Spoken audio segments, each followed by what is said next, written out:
आज शुरू करते हैं हम लोग प्राचीन भारत के इतिहास में ताम्रपाषाण काल और महापाषाण काल के संदर्भ में। पिछली क्लास में हम लोगों ने प्रागैतिहासिक काल का अध्ययन किया, जिसमें पुरापाषाण काल, मध्यपाषाण काल और नवपाषाण काल के बारे में पढ़ रहे थे। और आज उसी के क्रम में अब आगे ताम्रपाषाण काल, कैल्कोलिथिक पीरियड, और महापाषाण काल, मेगालिथिक पीरियड के बारे में ज़रा समझेंगे। और फिर अगली क्लास में हम लोग वह हड़प्पा सभ्यता, सिंधु घाटी सभ्यता के बारे में पढ़ना शुरू करेंगे। तो आज ताम्रपाषाण काल क्या है, महापाषाण काल किसे कहते हैं, उसकी क्या अपनी सामाजिक आर्थिक विशेषताएं हैं। देखा जाए अगर तो जो ताम्रपाषाण काल हम लोगों को पढ़ना है, अब पिछले क्लास से अगर इसको कनेक्ट करके चलेंगे तभी आपको समझ में आएगा। पिछले में हम लोगों ने जो पुरापाषाण काल देख रहे थे, शिकारी जीवन जी रहा था मानव, और उस समय क्रोड उपकरणों की प्रधानता थी, हैंड एक्स, चॉपर, चॉपिंग, इनकी बात कर रहे थे। मध्यपाषाण काल में आकर मानव पशुपालन करने लगा, युद्ध आक्रमण के साक्ष्य मिलते हैं। एक तरीके से अब कहीं ना कहीं मानव विकास की प्रक्रिया आगे बढ़ रही थी। और नवपाषाण काल के अंतर्गत मानव कृषि करने लगा था, और कृषि के संदर्भ में मैंने बताया था कि प्राचीनतम साक्ष्य वह जो वर्तमान में अब स्वीकृत है और आधुनिक स्रोतों से पुष्ट है, लौहरादेव। उसके पहले ऐसी मान्यता थी कि मेहरगढ़ से कृषि के सर्वप्रथम साक्ष्य मिले थे। स्थायी ग्राम का विकास हुआ था। और वही नवपाषाण काल का दौर था जब एक धातु का प्रयोग शुरू हुआ, जिसको हम तांबे के नाम से जानते थे, कॉपर।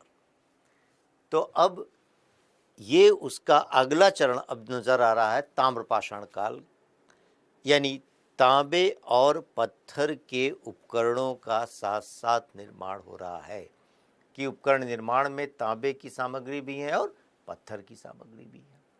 तो इसी वजह से इसको हम ताम्रपाषाण काल के नाम से जानते हैं। अब यह ताम्रपाषाण काल दरअसल भारत के विविध क्षेत्रों में उस संस्कृति के अपने अंश मिलते हैं, उसकी विशेषताएं मिलती हैं।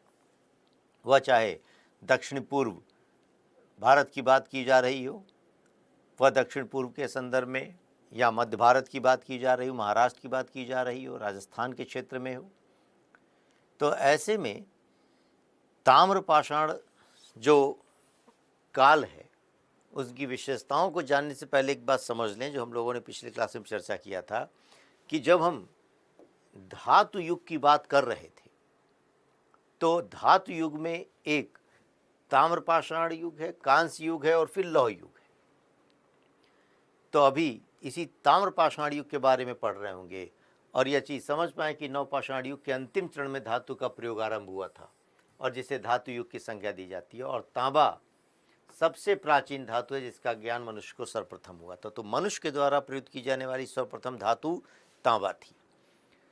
अब यही ताम्रपाषाण काल तत्पश्चात कांस्य युग, जो हड़प्पा सभ्यता के संदर्भ में समझेंगे, और फिर लौह युग, जो कहीं ना कहीं आगे चलकर हम लोग उत्तर वैदिक काल से देखना शुरू करेंगे।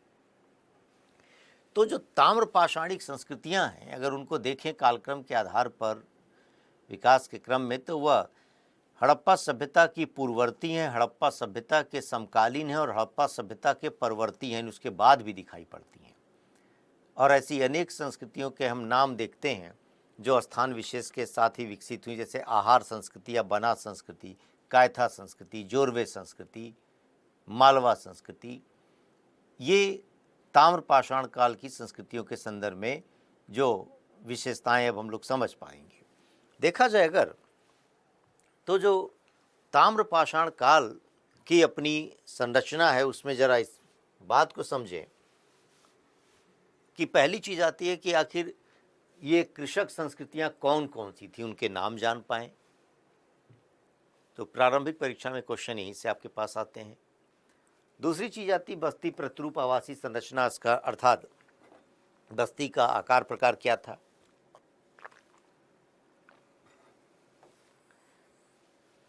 ताम्रपाषाणिक लोगों की आर्थिक जीवन के संदर्भ में जानने की जरूरत है।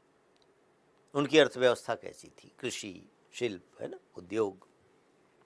सामाजिक संरचना कैसी थी, धार्मिक विश्वास कहता था, शिल्प कला के संदर्भ में क्या क्या था।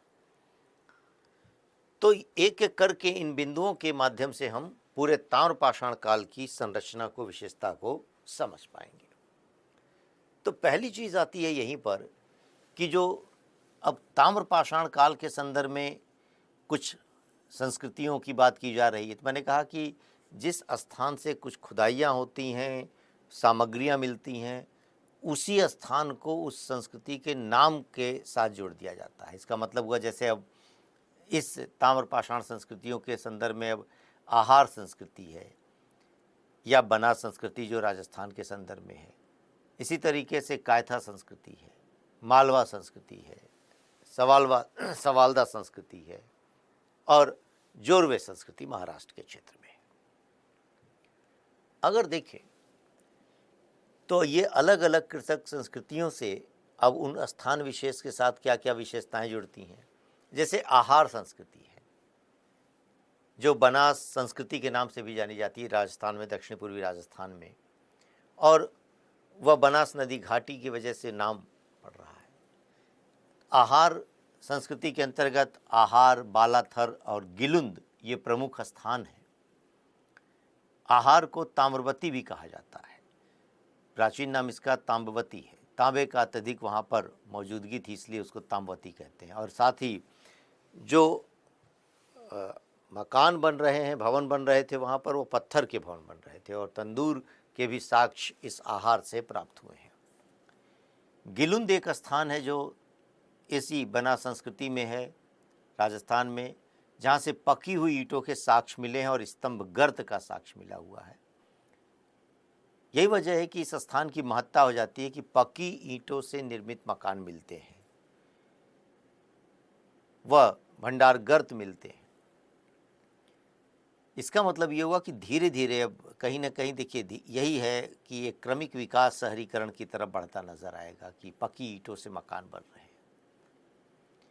तत्पश्चात देखते हैं कि गणेश्वर स्थान से जो है, जो इसी बनास घाटी का है, आहार संस्कृति का है, वह एक तरीके से तांबे के उपकरण यहाँ पर बहुतायत मिलते हैं, छोटे औजार मिलते हैं। तो कहीं ना कहीं माना जाता है कि तांबे की प्राप्ति जो हड़प्पा वासियों को होती थी वह यहीं से होती थी। इसी तरीके से कायथा संस्कृति, मध्य प्रदेश में उज्जैन के निकट कायथा स्थान, वहाँ से मिले हुए सामग्री के आधार पर एक कायथा संस्कृति का नाम कहा जाता है, जहाँ पर बड़े कैमलियन जैसे एक पत्थर के बहुमूल्य या कहा जाए कि कीमती ऐसे पत्थरों के माध्यम से मालाओं के भी साक्ष्य मिलते हैं, जिससे पता चलता है कि लोग समाज में अमीर गरीब भी रहा करते थे। इसी तरह एक संस्कृति स्थान के नाम के साथ मालवा संस्कृति कहला रही है।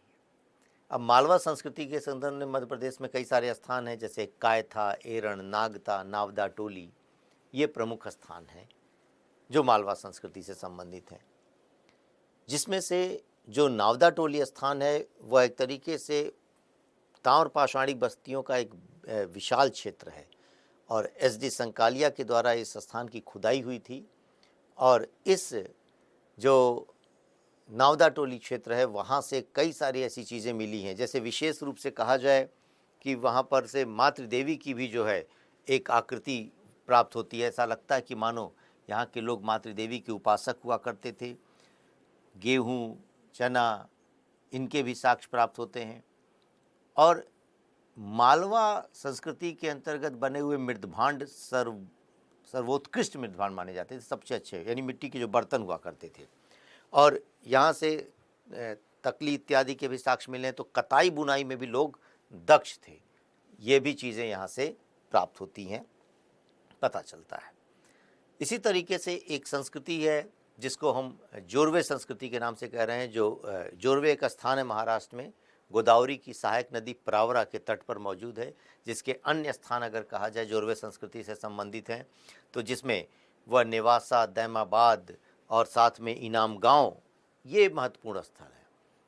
अब जो ये स्थल हैं इनकी एक दो विशेषताएं अगर देखें कि दैमाबाद, अब दैमाबाद से एक मनुष्य को रथ चलाते हुए दर्शाया जा रहा है। तांबे का वहाँ पर वह गैंडा, हाथी की जो है प्रतिमा प्राप्त हो रही है। इनाम गांव के संदर्भ में एक बड़ी बस्ती, किलाबंद बस्ती हुआ करती थी और यहाँ से जो है कहीं न कहीं मातृ देवी की भी एक मूर्ति प्राप्त हो रही है, वह जो उर्वरता की देवी के रूप में जानी जाती है। तो इनाम गाँव एक बड़ी बस्ती के रूप में मौजूद हुआ करता था। जोरवे संस्कृति की एक खास बात थी कि जोरवे संस्कृति के अंतर्गत समाधान की प्रक्रिया थी, जो मृत्यु के उपरांत दफनाया जाता था लोगों को, तो उसमें वयस्क लोगों के पाँव का निचला हिस्सा काट दिया जाता था और तब उनको दफनाया जाता था, जो इस बात का सूचक है कि लोग कहीं न कहीं उस समय के संदर्भ में ये था कि भूत प्रेत में विश्वास रखते थे, क्योंकि एक कहावत ऐसी थी कि भूतों के पैर उल्टे होते हैं तो पैर ही नहीं रहेगा, तो उल्टे सीधे क्या होंगे, तो एक तरीके से वो उनके अंधविश्वास को दर्शाता है। जोरवे संस्कृति में कहीं न कहीं शवों में जो है शिशुओं की संख्या बहुत ज़्यादा नज़र आती है, तो कहीं उस समाज में जो कुपोषण की स्थिति थी वो दर्शाता है।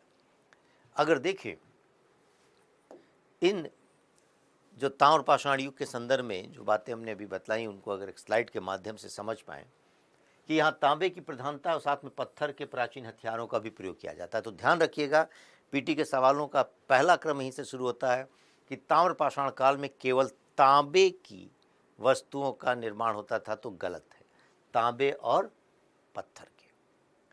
और यहाँ पर एक तरीके से तांबे का सर्वप्रथम प्रयोग जो किया जा रहा है मेसोपोटामिया में, सर्वप्रथम ग्राम संस्कृति की स्थापना यानी कृषक ग्रामीण संस्कृति है, अभी शहरी संस्कृति नहीं है। और भारत में इसका विस्तार दक्षिण पूर्वी राजस्थान में है, पश्चिमी मध्य प्रदेश में है, दक्षिण भारत में है, पूर्वी भारत में है, महाराष्ट्र में है और ऊपरी गंगा घाटी गंगा जमुना के क्षेत्र में है, जिसे ताम्र निधान संस्कृति के नाम से जानते हैं।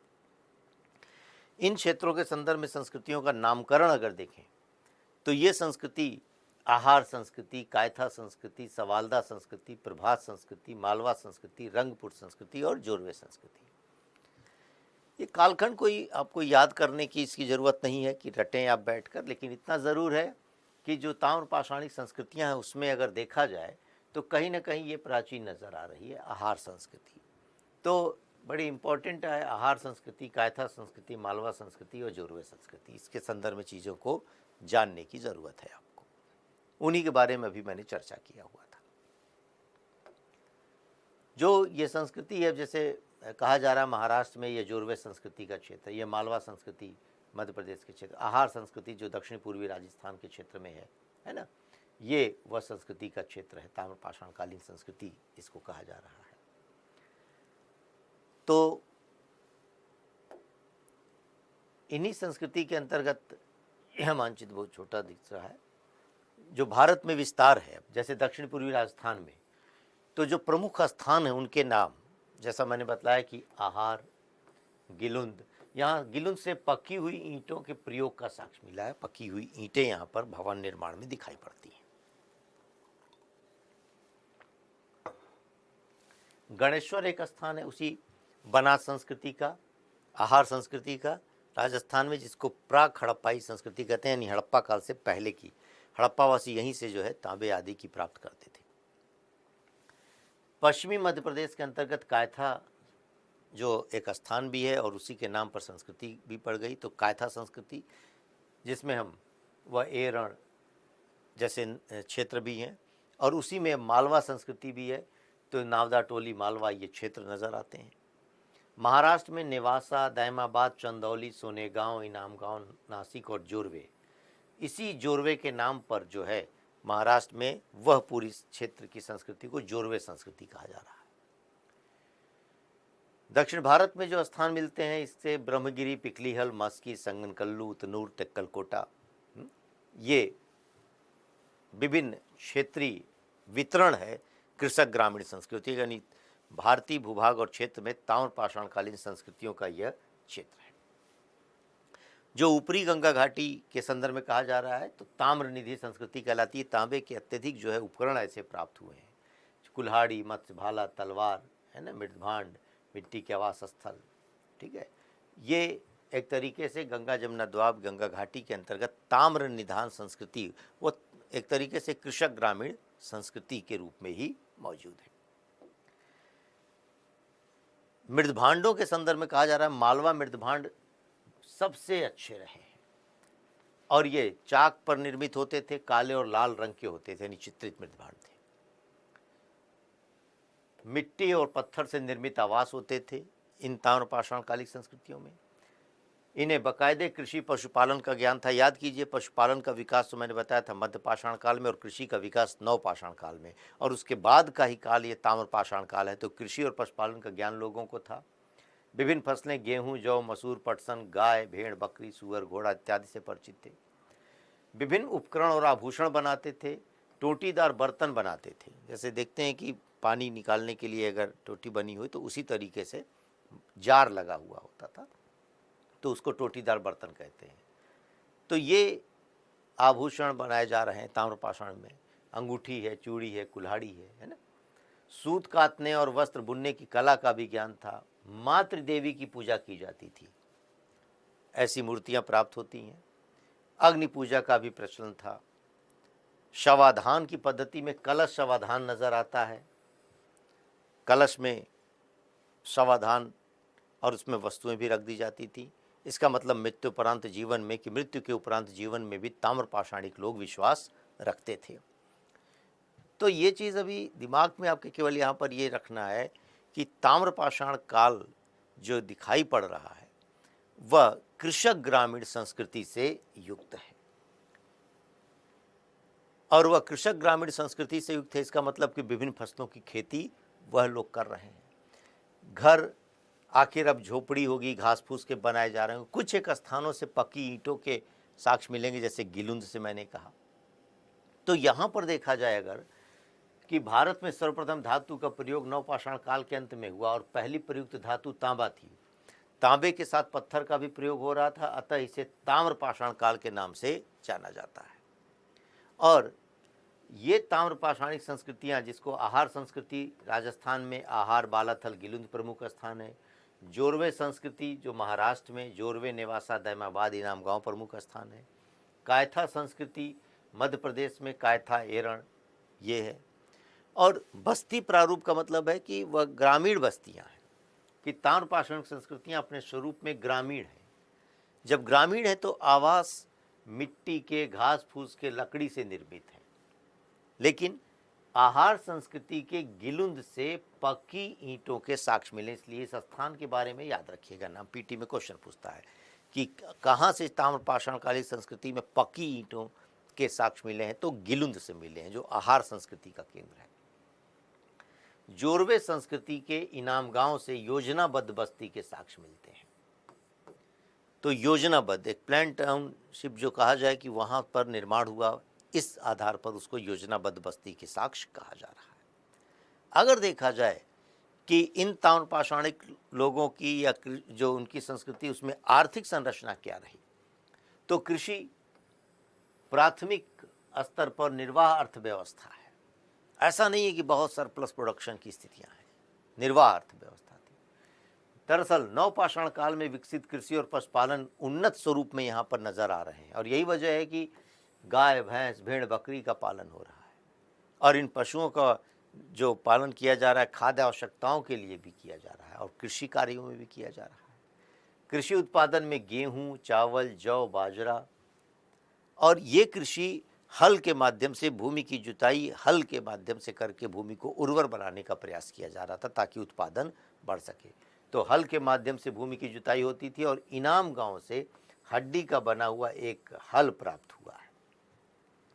तो ये इम्पोर्टेंट स्थान आपके लिए अब याद रखने के लिए हो गया कि किस ताम्रपाषाण कालिक स्थल से वह हल की प्राप्ति हुई है। तो इनाम गांव से हड्डी का बना हुआ हल मिला है भूमि की जुताई करने के लिए। अभी हल लोहे इत्यादि की बात ही नहीं, ताम्रपाषाण काल चल रहा है।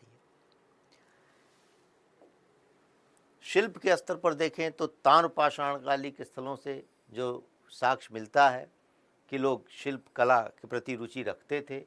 कायथा से भूरे रंग के मृदभांड मिले, मिट्टी के बर्तन, तो वो भी तो निर्माण कार्य ही है, इसलिए उसको कहा जा रहा शिल्प। जोरवे संस्कृति से टोटीदार जार के साक्ष्य मिले हैं। ताम्रपाषाणिक लोग कताई बुनाई से भी परिचित थे। धातु शिल्प में भी दक्ष थे। दैमाबाद से तांबे का हाथी, गैंडा तथा रथ चलाते हुए मनुष्य की आकृति प्राप्त हुई है। तो ये एक तरीके से उनके अपनी आर्थिक गतिविधियां थी। सामाजिक स्तर पर देखा जाए, अगर यहीं से अब चीज़ें पता चलें, अगर कोई निर्माण कर रहा है तो ऐसा तो नहीं है कि समाज में सब लोग समान हों। तो सामाजिक असमानता भी नजर आती है। अब कई सारे स्तर पर देखा जाए कि एक ऐसे बस्ती है और बस्ती के बीच में जो है एक आवास बड़ा सा बना हुआ हो, झोपड़ी हो, तो एक मुखिया यहाँ रह रहा है, बाकी लोग इधर रह रहे हैं। इसका मतलब कि समाज में विषमता भी है। जो कुछ आभूषण वह कब्र में पाए जा रहे हैं उससे पता चलता है कि सभी में नहीं, इसका मतलब कि अमीरी और गरीबी का भी मामला था। यही वजह है कि ताम्रपाषाण काल के स्तर पर सामाजिक असमानता मौजूद थी। पीटी में क्वेश्चन आपके पास इसी लाइन से बनता है। जब एक स्टेटमेंट आएगा कि ताम्रपाषाण काल के संदर्भ में निम्नलिखित कथनों पर विचार कीजिए, और उसमें पहला स्टेटमेंट होगा कि समाज में समानता मौजूद थी या समता मूलक समाज था, तो नहीं, असमानता मौजूद थी। कैसे पता चलता है? तो बस्ती प्रतिरूप और समाधान पद्धति से पता चलता है कि असमानता थी। बस्ती प्रतिरूप का तात्पर्य क्या? कुछ के मकान, कुछ की बस्तियां बड़ी नजर आ रही, कुछ की छोटी नजर आ रही। तो जो निर्माणकर्ता समूह है वह कहीं ना कहीं सीमित क्षेत्र में रह रहा है, उसके आवास साधारण किस्म के हैं, घास फूस के हैं। तो जो जोरवे संस्कृति की कुछ बस्तियों का क्षेत्र 20 हेक्टेयर तक नजर आता है, तो कुछ बस्तियां केवल 4 हेक्टेयर तक नजर आती हैं। तो समझा जा सकता है विषमता है। जैसे तमाम हम कहते हैं ना कि मेट्रोपॉलिटन सिटीज़ की बात करते हैं, तो वह विशालकाय बस्तियां वहाँ नज़र आती हैं, मल्टी स्टोरी बिल्डिंग नज़र आती हैं। तो उसी तरीके से यहाँ पर बस्ती प्रतिरूप के संदर्भ में कह सकते हैं कि समाज में असमानता थी। इनाम गांव के अंतर्गत क्या था? मुखिया बस्ती के केंद्र में था, जबकि कारीगर, निर्माणकर्ता लोग दूरवर्ती क्षेत्र में रहते थे, जो सामाजिक असमानता को सूचित करता है। इसी तरीके से समाधान पद्धति भी विषमता को सूचित करती है, क्योंकि कुछ कब्र में शवों को मनके एवं महत्वपूर्ण सामग्रियों के साथ दबाया गया, यानी मालाएं हैं, आभूषण हैं। तो साधारण किस्म की मालाएं भी हैं। तो ऐसे में क्या है? समाज में विषमता है, सबके पास समान रूप में वह अब धन दौलत नहीं है, कुछ सामग्रियां नहीं है। तो एक तरीके से ये सामाजिक विषमता का सूचक है। शवों में बच्चों की अधिकता को देखकर यह अनुमान लगाया जाता है कि खाद्य उत्पादक अर्थव्यवस्था होने के बावजूद शिशु मृत्यु दर अधिक थी, जो कुपोषण का सूचक है। तो ये विशेषता हो गई ताम्रपाषाण काल की सामान्य स्तर पर, कि ताम्रपाषाण काल में कुपोषण के साक्ष्य भी मिलते हैं। ताम्रपाषाणिक लोग लेखन कला से परिचित नहीं थे। जोरवे संस्कृति से सोने के आभूषण प्राप्त होते हैं। अब देखिए, सोने के आभूषण है तो सोना चांदी जैसे आज है, तो क्या सबके पास है? ऐसा नहीं है। इसलिए कहा जा रहा है कि ताम्रपाषाण काल के अंतर्गत समाज में विषमता मौजूद थी। और आभूषण है, इसका मतलब कि लोगों की साज सज्जा के प्रति अभिरुचि भी थी। यही स्टेटमेंट बन जाता है। अब इस लाइन के साथ अगर समझ बन रही है कि समाज में विषमता थी, समाज में विषमता को जानने के आखिर क्या क्या अंग हैं? बस्ती प्रतिरूप है, समाधान पद्धति कब्र है, ये आभूषण है। इसी के आधार पर तुम कह रहे हैं समाज में विषमता मौजूद थी। और आभूषण है तो लोग साज सज्जा के प्रति अभिरुचि रखते थे। सो सामाजिक स्तर पर यह विशेषता नजर आती है। इसी तरीके से धार्मिक स्तर पर देखें अगर, तो जो उत्खनन से सामग्रियां मिली हैं, खुदाइयों से सामग्रियां मिली हैं, तो इन मूर्तियों से देवी देवता की उपासना का पता चलता है कि मातृ देवी की उपासना लोकप्रिय थी। तो ताम्रपाषाणिक संस्कृति के अंतर्गत एक सामान्य विशेषता हो गई कि मातृ देवी की उपासना की जाती थी। दूसरी बात, शवों के साथ सामग्रियां पाए जाने से पारलौकिक जीवन में विश्वास का पता चलता है।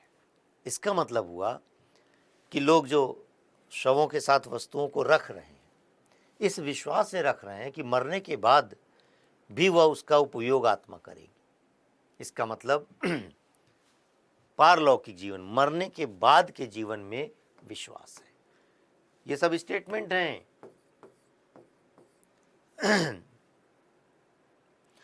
और ताम्रपाषाणिक लोग अंधविश्वासी भी थे। कैसे? तो वे भूत प्रेत में आस्था रखते थे। इसका प्रमाण ये था कि जोरवे में मैंने बताया कि वयस्क लोगों के पांव का निचला हिस्सा जो है काट दिया जाता था और तत्पश्चात उन्हें दफनाया जाता था, और इसलिए ताकि वे भूत प्रेत न बन सके। इसका मतलब लोग अंधविश्वास से युक्त थे। तो अब स्टेटमेंट आ जाता है कि ताम्रपाषाण काल के संदर्भ में निम्नलिखित कथनों पर विचार कीजिए, और आप विचार करने लगते हैं, जिसमें पहला स्टेटमेंट यही हो कि मातृदेवी की उपासना लोकप्रिय थी। दूसरी चीज हो कि लोग पारलौकिक जीवन में विश्वास रखते थे। तीसरी बात हो, लोग अंधविश्वासी थे। अब उपरोक्त में से कौन सा कथन सत्य है या असत्य है? तो 1 2 3 तीनों ही सत्य हैं। तो स्टेटमेंट के क्वेश्चंस को ठीक करने के लिए ये कंसेप्चुअल क्लैरिटी एकदम होनी चाहिए कि अच्छा, इसका आशय ये है।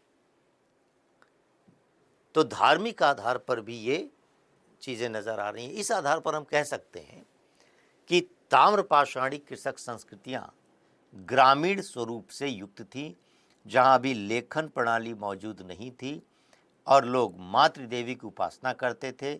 सामाजिक स्तर पर असमानता मौजूद थी, अंधविश्वास से लोग युक्त थे। ये आपका ओवरऑल एक ताम्रपाषाण संस्कृति का, जो मैंने कहा कि बहुत संक्षेप में चीज़ें हैं कि ताम्रपाषाण संस्कृति क्या है, उसके कुछ स्थल आपको जानने हैं। उन स्थानों की अपनी खास जो विशेषताएं मैंने बताई कि आहार, जिसको ताम्बवती कहा जा रहा है, प्राचीन नाम ताम्बवती था। गिलुन से पकी ईंटों के साक्ष्य मिले हैं। तो ये कुछ बातें याद रखना है। अब जरा एक कालखंड जो मैंने कहा कि महापाषाण काल, मेगालिथिक फेज, महापाषाण, इसका अर्थ ही आपसे प्रश्न बन जाता है कि महापाषाण का तात्पर्य क्या है। तो महापाषाण कोई घर नहीं है, बड़े बड़े पत्थरों से बने हुए घर नहीं है, बल्कि समाधि स्थल है, कब्र है, जो बड़े बड़े पत्थरों से जो है वह बना दी गई हैं। तो पहली चीज ध्यान रखिए, महापाषाण काल में महापाषाण का तात्पर्य वह कब्र से है, बड़े बड़े पत्थरों से घिरी हुई कब्र है। दूसरी चीज, ये महापाषाण काल एक तरीके से कब्र है जो बड़े पत्थरों से घिरी हुई है और लौह धातु से यह काल जुड़ा है, यानी कि लगभग 1100 ईस्वी के आसपास के समय से दक्षिण भारत के अंतर्गत यह चीज़ नज़र आ रही है कि जहाँ पर अब कब्र है उसमें लोहे की सामग्रियाँ भी मिलती हैं। तो इसलिए इसको कहा जा रहा है कि यह लौह धातु से युक्त है। तो आपसे पीटी का सवाल ही हो जाता है कि महापाषाण काल किस एक धातु से जुड़ा था, या महापाषाण काल के लोग किस धातु से परिचित थे। तो जाहिर सी बात है कि अब तांबे से तो अपने आप में है ही, लेकिन साथ में लोहे से भी परिचित है, तो लोहे का ज्ञान है। और ये बस्तियां अब समाधि स्थल हैं, ये महापाषाण, तो आवासीय बस्ती से दूर होते थे। आवासीय बस्ती से दूर होंगे, अब कब्र को देखते हैं आप, आवासीय बस्ती के निकट तो नहीं रहते हैं। तो महापाषाण काल के लोग आवासीय बस्ती से दूर होते थे, लोहे का उपयोग कर रहे हैं। इसका मतलब भूमि की जुताई भी तो लोहे से हो रही होगी, तो उत्पादन भी ज़्यादा होगा। तो एक कृषि का यहाँ पर कहीं ना कहीं एक विकसित ढांचा भी नजर आएगा। उसी अब कब्र को कक्षयुक्त कब्रें, बिना कक्ष की कब्रें, मेनहीर, डॉलमेन, सिस्ट कहा जा रहा है कि जैसे अब कब्र को गहरे स्तर पर, जैसे वहाँ पर ज़मीन को खोदा गया, फिर नीचे एक पत्थर लगाया गया, उसमें शव को रख दिया गया, ऊपर पत्थर, और तत्पश्चात पत्थर को ऊपर ढक दिया गया। अगर कोई स्मारक बना दिया गया तो मेनहीर कहा जा रहा है उसको। अलग अलग उसके महापाषाण के प्रकार हैं, और विशेष रूप से यह जो है दक्षिण भारत, प्रायद्वीपीय भारत के क्षेत्रों में नजर आता है। तो ये चीज़ यहाँ पर ध्यान में रखने की है आपको कि महापाषाण काल का कालक्रम क्या है। तो लगभग 1000 ईसा पूर्व। क्षेत्र विशेष रूप से दक्षिण भारत, दक्कन का पठार, प्रायद्वीपीय क्षेत्र। प्रमुख स्थल जो है ब्रह्मगिरी, मस्की, पिकलीहल, हल्लूर, नगरनीकोंडा और पय्यमपल्ली। ब्रह्मगिरी, पय्यमपल्ली, हल्लूर, है ना, ये क्षेत्र है। तो ध्यान में ये चीज़ें हैं कि विशेष रूप से प्रायद्वीपीय भारत, दक्षिण भारत के संदर्भ में देखिए, यादिनचल्लूर, टी नरसीपुर, ब्रह्मगिरी, हल्लूर, है ना, मास्की, नागार्जुनी कोंडा, अमरावती, ये सब वो क्षेत्र हैं, महापाषाणकालीन बस्तियां। इनकी विशेषताओं को एक नज़र अगर डालें तो मैंने कहा कि ये लोहे के उपकरणों का प्रयोग यहाँ किया जाता था। ये बहुत बड़ी विशेषता है महापाषाण की। कंफ्यूजन कहाँ हो जाता है, जो हम लोग अभी कुछ समय पहले पढ़ रहे थे, मध्य पाषाण काल, और यहाँ लिखा है महापाषाण काल। तो जब प्रश्न आता है तो कई बार यही चीज़ जो है बिना मतलब ध्यान दिए पढ़ने से क्या हो जाता है, दिमाग में अलग किस्म की संरचना हो जाती है। तो अगर कभी मध्य पाषाण काल आ रहा है तो उसको सोच रहे हैं महापाषाण काल लिखा है, और यहाँ पर लिख दिया जाएगा मध्य पाषाण काल के लोग लोहे से परिचित थे, आपको लगेगा हाँ हाँ एकदम ठीक बात है, वही गलत हो जाएगा। महापाषाण काल मेगालिथिक, और फिर काले और लाल मृदभांडों का प्रयोग किया जाता था, और विशिष्ट महापाषाणी कब्रें हैं। ये 3 विशेषताएं हैं महापाषाण काल की, कि लोहे का प्रयोग होता था, साथ में जो है ये कब्र हैं, और साथ में काले लाल रंग के मृदभांड मिट्टी के बर्तनों का प्रयोग किया जाता था। ये है वो महापाषाण। इनको अगर देखें, कब्र हैं और फिर स्मारक बना दिए गए, ये पत्थर, बड़े बड़े पत्थर से, इसी को महापाषाण मेगालिथिक कहा जा रहा है। तो महापाषाण क्या है, कोई घर नहीं है, समाधि स्थल है, कब्र है। ये जो इस काल में औजार मिलते हैं, उपकरण हैं, कि महापाषाण काल में विशेष रूप से लोहे के उपकरण प्राप्त होते हैं। युद्ध के हथियार जैसे भाला, तलवार, कुल्हाड़ी, बाण इत्यादि मिलता है। तो कृषि के उपकरण में हल का फाल, हसिया, कुदाल, फावड़ा, इसके साक्ष्य मिलते हैं। यानी लौह युद्धास्त्र भी हैं और कृषि के उपकरण भी हैं। कृषि उपकरणों की तुलना में युद्ध के हथियार अधिक संख्या में पाए गए। देखिए, ये पीटी की लाइन होगी आपके पास। कृषि उपकरण की तुलना में युद्ध के उपकरण ज्यादा मिलते हैं। इसका मतलब ज्यादा क्या होता था, कृषि या युद्ध? युद्ध ज्यादा करते थे। कुल्हाड़ी है, कटार है, इस तरीके से लोहे के उपकरण मिलते हैं। महापाषाण के जो प्रकार हैं, जो कब्र हैं, उनके प्रकारों की बात की जा रही है। जैसे अब शिष्ट समाधि कहा जा रहा है, पिट सर्कल कहा जा रहा है, डॉल्मेन कहा जा रहा है, मेनहिर कहा जा रहा है। तो इस काल की कब्र को बड़े बड़े पत्थरों से घेर दिए जाने के कारण इन्हें महापाषाण कहा गया। कब्र को बड़े बड़े पत्थरों से घेर दिया गया है, इसलिए इसको महापाषाण कहा गया, मेगालिथिक फेज। इन महापाषाणों में शिष्ट, डॉल्मेन, मेनहिर, टोपिकॉल प्रमुख है। शिष्ट समाधि का उदाहरण ब्रह्मगिरी से प्राप्त होता है। शिष्ट समाधि जमीन से नीचे आयताकार एक कब्र है, आयताकार खोद दी गई, और फिर सामान्यतः ये 6 से 7 फीट लंबी, 4-5 फीट चौड़ी और 6 फीट गहरी होती थी। इसमें चारों तरफ विशाल पत्थर लगा दिए जाते थे। तो ये देखिए, एक आयताकार तरीके से यहाँ पर ये कर दिया गया है, और फिर चारों तरफ जो है पत्थर लगा दिए गए हैं। शिष्ट समाधि किसका है? महापाषाण का प्रकार है। इसी तरीके से कब्र के चारों तरफ पत्थरों की एक गोलाकार संरचना पिट सर्कल कहलाती थी। देखिए, ये कब्र के चारों तरफ पत्थर की एक गोलाकार संरचना, सर्कल बना दिया जाए तो उसको पिट सर्कल कहा जाता था। और जब इन कब्र का निर्माण जमीन से ऊपर किया जाता था तो वे डॉल्मेन कहलाते थे। ये देखिए, डॉल्मेन, जमीन से ऊपर। तो पत्थर अगर जमीन के सतह के साथ ही दिख रहे हैं और वह पत्थर ऊपर की तरफ है तो डॉल्मेन कहला रहा है। तो नाम ध्यान रखिएगा, शिष्ट है, पिट सर्कल है, डॉल्मेन है। तो डॉल्मेन क्या है? एक समाधि स्थल के लिए कहा जा रहा है। कब्र के ऊपर जब एक सीधे पत्थर का स्लैब रख दिया जाए तो उसको मेनहिर कहा जाता है। ये देखिए, स्लैब है, ये एक पत्थर खाली टिका दिया गया कब्र के ऊपर, वह मेनहिर के नाम से जाना जा रहा है। तो कई बार ये सवाल आते हैं कि मेनहिर या डॉल्मेन या शिष्ट समाधि किस काल से संबंधित है, तो फिर महापाषाण काल से संबंधित है। साथ ही एक ही महापाषाण के बार बार भी प्रयोग होने के साक्ष्य मिलते हैं, उन पत्थरों को बार बार उपयोग में भी लाया गया, और कुछ कब्र में एक ही साथ कई लोगों को भी दफनाने का वह साक्ष्य प्राप्त होता है। तो कुल मिलाकर अगर देखा जाए कि इस तरीके से अगर हम कहें कि जैसे अब कक्ष युक्त कब्र हैं, तो कुछ कक्ष विहीन कब्र है, कक्ष बना दिया गया, किसमें कक्ष नहीं है। तो महापाषाण काल के संदर्भ में ये विशेष रूप से चीज़ें समझने की थी कि इन महापाषाणिक लोगों का आखिर तात्पर्य क्या है। तो उनके कब्र के नाम पर इस काल को हम कह रहे हैं, पत्थर के बड़े बड़े जो कब्र होते थे उनको महापाषाण के नाम से जाना जा रहा है।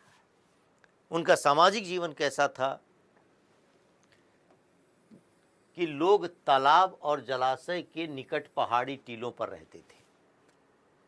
पत्थर से अगर कब्र के आसपास संरचना बनाई जा रही तो निकट में कहीं पत्थर की उपलब्धता तो होगी।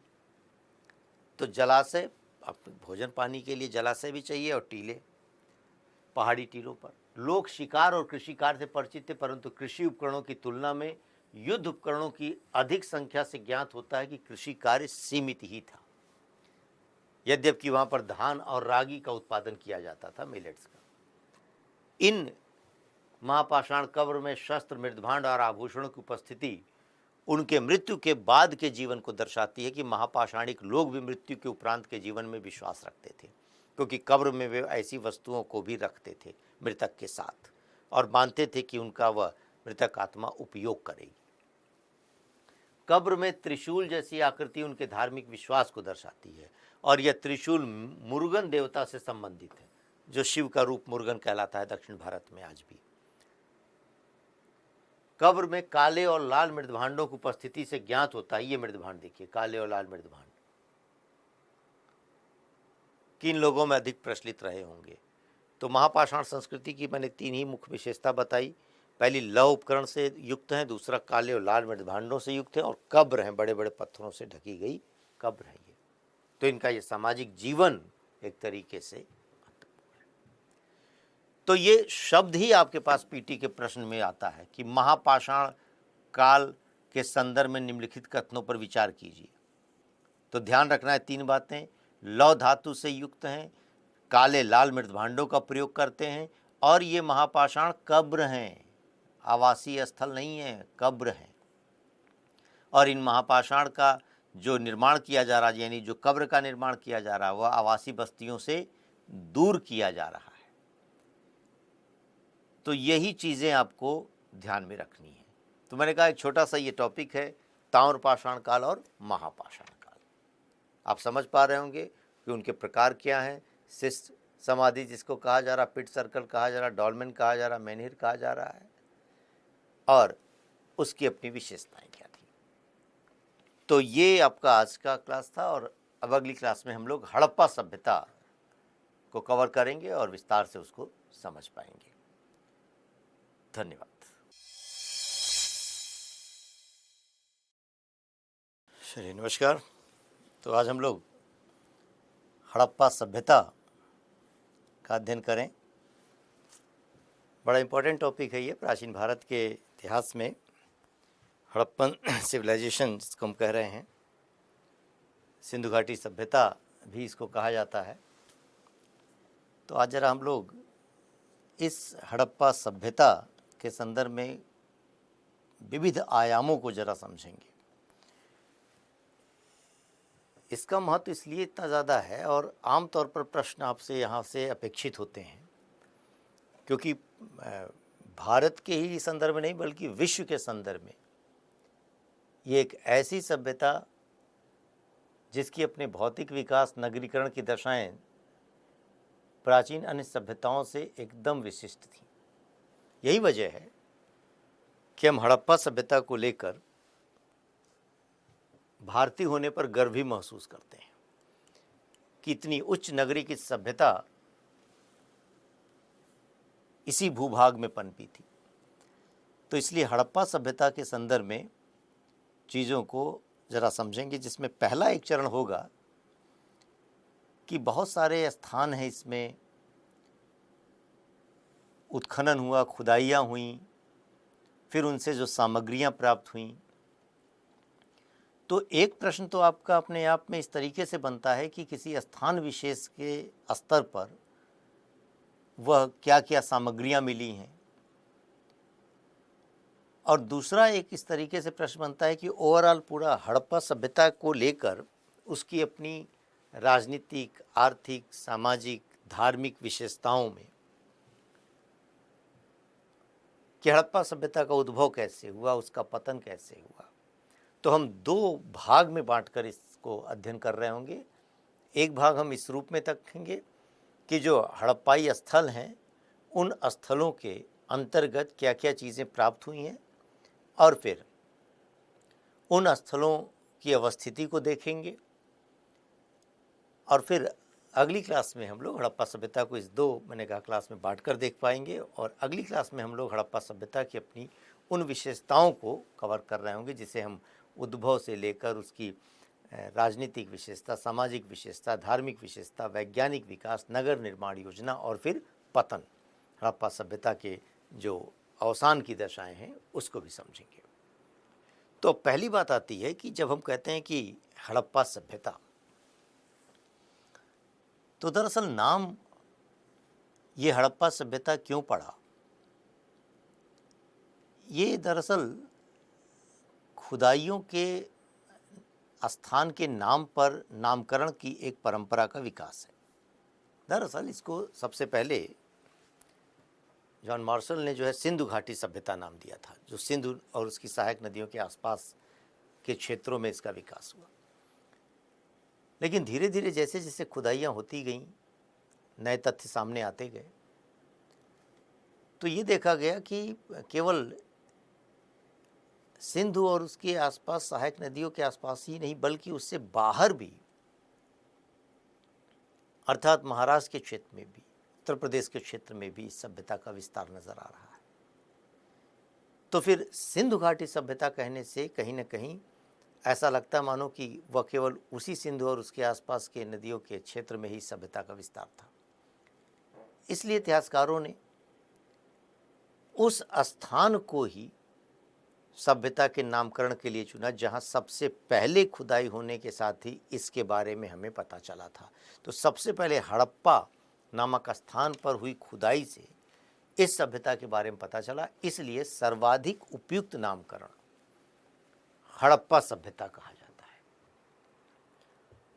इस सभ्यता के संदर्भ में सबसे पहली सूचना कहाँ से मिल रही है, कैसे मिल रही है, और फिर सभ्यता का अपना कालखंड क्या है, इस बात को भी हम समझ पाएंगे। तो पहली चीज़ आती है कि इस हड़प्पा सभ्यता के संदर्भ में उसको पहले एक आउटलाइन हमको इस मानचित्र के माध्यम से पता चल जाए कि हड़प्पन साइट क्या है। और हम देख रहे हैं कि जैसे हड़प्पा के संदर्भ में जो ये हड़प्पा रावी नदी के तट पर है, तमाम स्थान हैं, चाहे वह कोटदीजी की बात की जा रही हो, आमरी की बात की जा रही हो, धौलावीरा है, ये सुरकोतड़ा है, ये धौलावीरा है, बालाकोट, डाबरकोट है ना, कालीबंगा, बनवाली, राखीगढ़ी, और देख रहे हैं कि समकालीन स्तर पर क्या स्थिति नजर आ रही है। आहार बनास संस्कृति, जो हम लोग ताम्रपाषाणकालिक संस्कृति के रूप में पढ़ रहे थे, देख रहे हैं, है ना। तो इसलिए उस समय जब पढ़ रहे थे ताम्रपाषाण काल, तो हमने कहा था कि दरअसल ताम्रपाषाण काल को अगर देखें, उसकी संस्कृतियों को देखें, तो ये हड़प्पा सभ्यता के पूर्ववर्ती भी हैं, समकालीन भी हैं और परवर्ती भी हैं। तो जब तमाम क्षेत्रों में तांबे का ही उपयोग हो रहा था, तो इस सिंधु और उसके आसपास के क्षेत्रों के अंतर्गत एक चीज़ नज़र आई कि कांसे के माध्यम से वह जो है निर्माण कार्य कर रहे हैं, अर्थात कांस्य धातु का प्रयोग कर रहे हैं। तो यहाँ पर एक चीज़ ये है कि यह हड़प्पा सभ्यता कांस्य युगीन सभ्यता कहलाती है। नवपाषाण काल के अंतर्गत हम पढ़ रहे थे कि तांबे का प्रयोग शुरू हो गया था, और फिर उसके पश्चात ताम्रपाषाण काल देख रहे थे। तो जब अन्य जगह ताम्रपाषाण काल की दशाएं थी तो उत्तर पश्चिम के क्षेत्र में वह तांबे में टिन मिलाकर मिश्र धातु के रूप में कांसे का प्रयोग शुरू होता है। तो इसलिए इसको कांस्य युगीन सभ्यता के नाम से जानते हैं, ब्रोंज सिविलाइजेशन, ब्रोंज एज। तो ये हड़प्पाई साइट की बात हो रही है। अभी आगे हम लोग कई सारे स्थानों को और भी देखेंगे, मुंडिका का स्थान है यहाँ पर, ठीक है। अगर देखा जाए तो ये हड़प्पाई स्थल इतने देख रहे हैं, ये लोथल है, ये रंगपुर स्थान है, कालीबंगा, बनवाली, रोपर, ये आलमगीरपुर जो उत्तर प्रदेश में हिंडन नदी पर, और फिर ये हड़प्पा। इधर अगर देखें तो मोहनजोदड़ो, देखिए हड़प्पाई मोहनजोदड़ो, ये दो राजधानियां कही जा रही थी। अगर ये देखें, एक सुरकोतला प्रमुख स्थान है, ये धौलावीरा एक प्रमुख स्थान है जो कक्ष के रन में है, देसलपुर एक प्रमुख स्थान है, बालाकोट, ये सुतकांगेडोर सुदूर पश्चिम, हड़प्पाई जो क्षेत्र है उसका सुदूर पश्चिमी स्थान जो है सुतकांगेडोर है, और आलमगीरपुर ये सुदूर पूर्वी है। कश्मीर में मांडा, दक्षिण में दैमाबाद जो गोदावरी की सहायक नदी प्रावरा के तट पर अवस्थित है, आमरी, कोटदीजी, ये तमाम स्थान जो नज़र आ रहे हैं, है ना। ये मेहरगढ़। तो हड़प्पाई क्षेत्र एक बड़े विशाल आकार में नज़र आ रहा है। हड़प्पा सभ्यता का विस्तार बहुत ज़्यादा है। तो जो हड़प्पा सभ्यता के संदर्भ में नामकरण की हम बात कह रहे थे वो यही है कि चूंकि प्रारंभिक अवशेष और प्रमुख केंद्र सिंधु घाटी में पाए जाने के कारण इसे सिंधु नदी घाटी सभ्यता अथवा सैंधव सभ्यता कहा जाता है। लेकिन सर्वप्रथम हड़प्पा के प्रकाश में आने और इस सभ्यता का प्रमुख केंद्र होने के कारण इसे हड़प्पा सभ्यता भी कहा जाता है, और यही नामकरण सर्वाधिक उपयुक्त है। अलग अलग इतिहासकारों ने इसके कालखंड के संदर्भ में भी बात की। सर्वाधिक प्रमाणिक जो कार्बन डेटिंग पद्धति है उसके आधार पर हम इस सभ्यता के अपने समय को 2350 से 1750 ईसा वर्ष पूर्व देख पाते हैं। अलग अलग इतिहासकारों ने समय की गणना इस रूप में की हुई है कि जॉन मार्शल ने 3250 से 2750 बीसी की बात किया है, लेकिन सर्वाधिक मान्य तिथि जो है कार्बन 14 के आधार पर जिसे हम कह रहे हैं कि कार्बन डेटिंग पद्धति, वह 2350 से 1750 ईसा पूर्व की बात है। अब यहाँ पर एक चीज़ आती है कि जो जानकारी मिली, जानकारी कहाँ से मिलती है, कैसे हड़प्पा सभ्यता लोगों के परिज्ञान में आती है, हम तक उसकी सूचनाएं पहुंच पाती हैं। देखा जाए तो उसका भी अपना एक बड़ा इतिहास है कि सर्वप्रथम देखें अगर तो इसकी सूचना 1826 में चार्ल्स मैसन ने दी थी। उन्होंने केवल बता दिया कि यहाँ कुछ ऐसे टीले बने हुए हैं, कुछ ऐसी कहीं ना कहीं संरचनाएं हैं, बस एक सूचना मिली, लेकिन ध्यान नहीं। 1826 की बात है।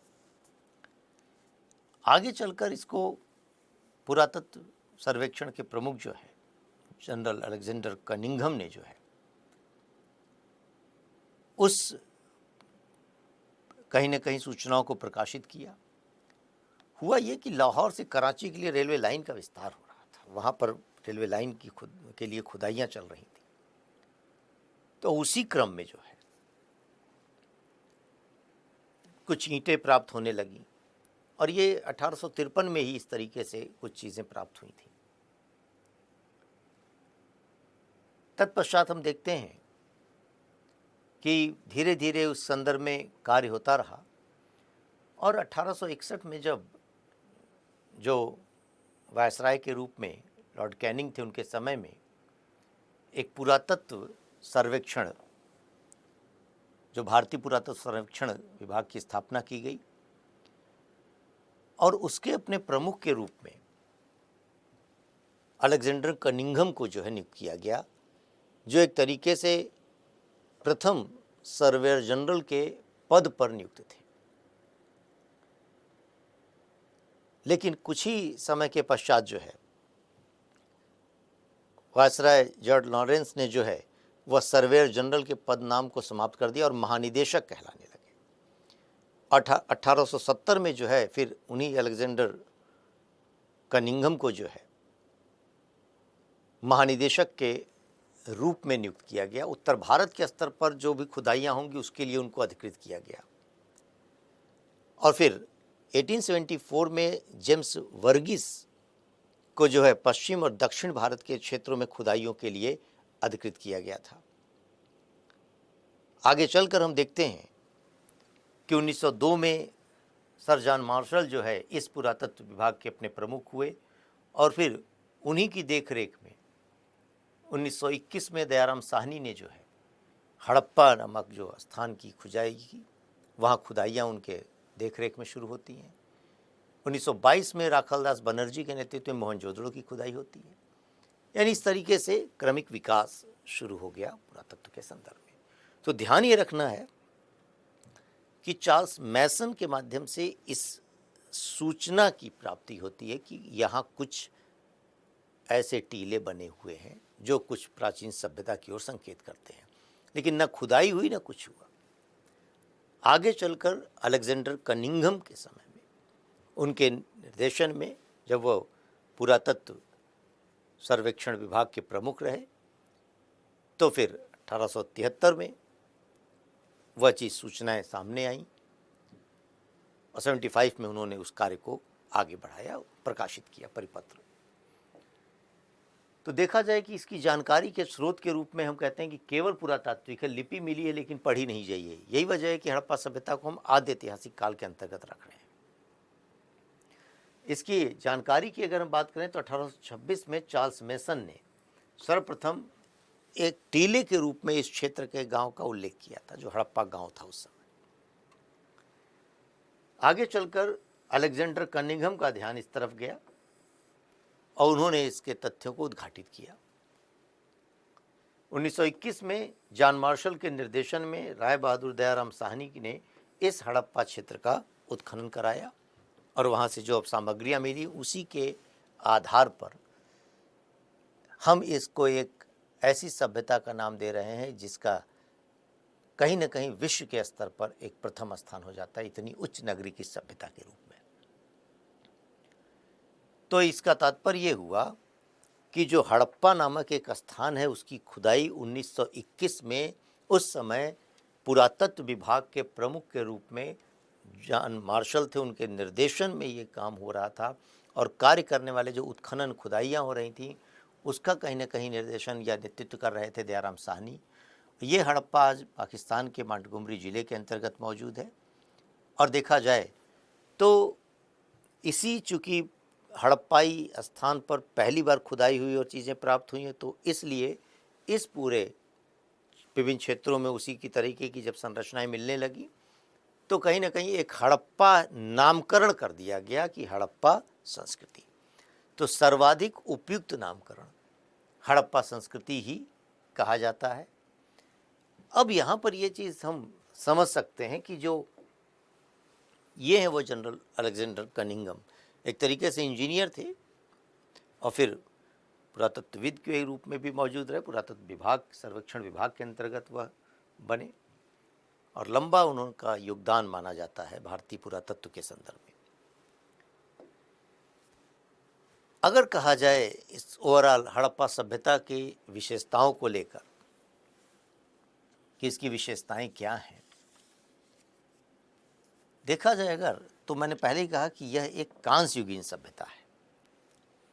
कांस्य युगीन सभ्यता का तात्पर्य क्या है कि तांबे और टिन को मिलाकर कांस्य धातु का निर्माण किया गया, इसलिए इसको कांस्य युगीन सभ्यता के नाम से जाना जा रहा है।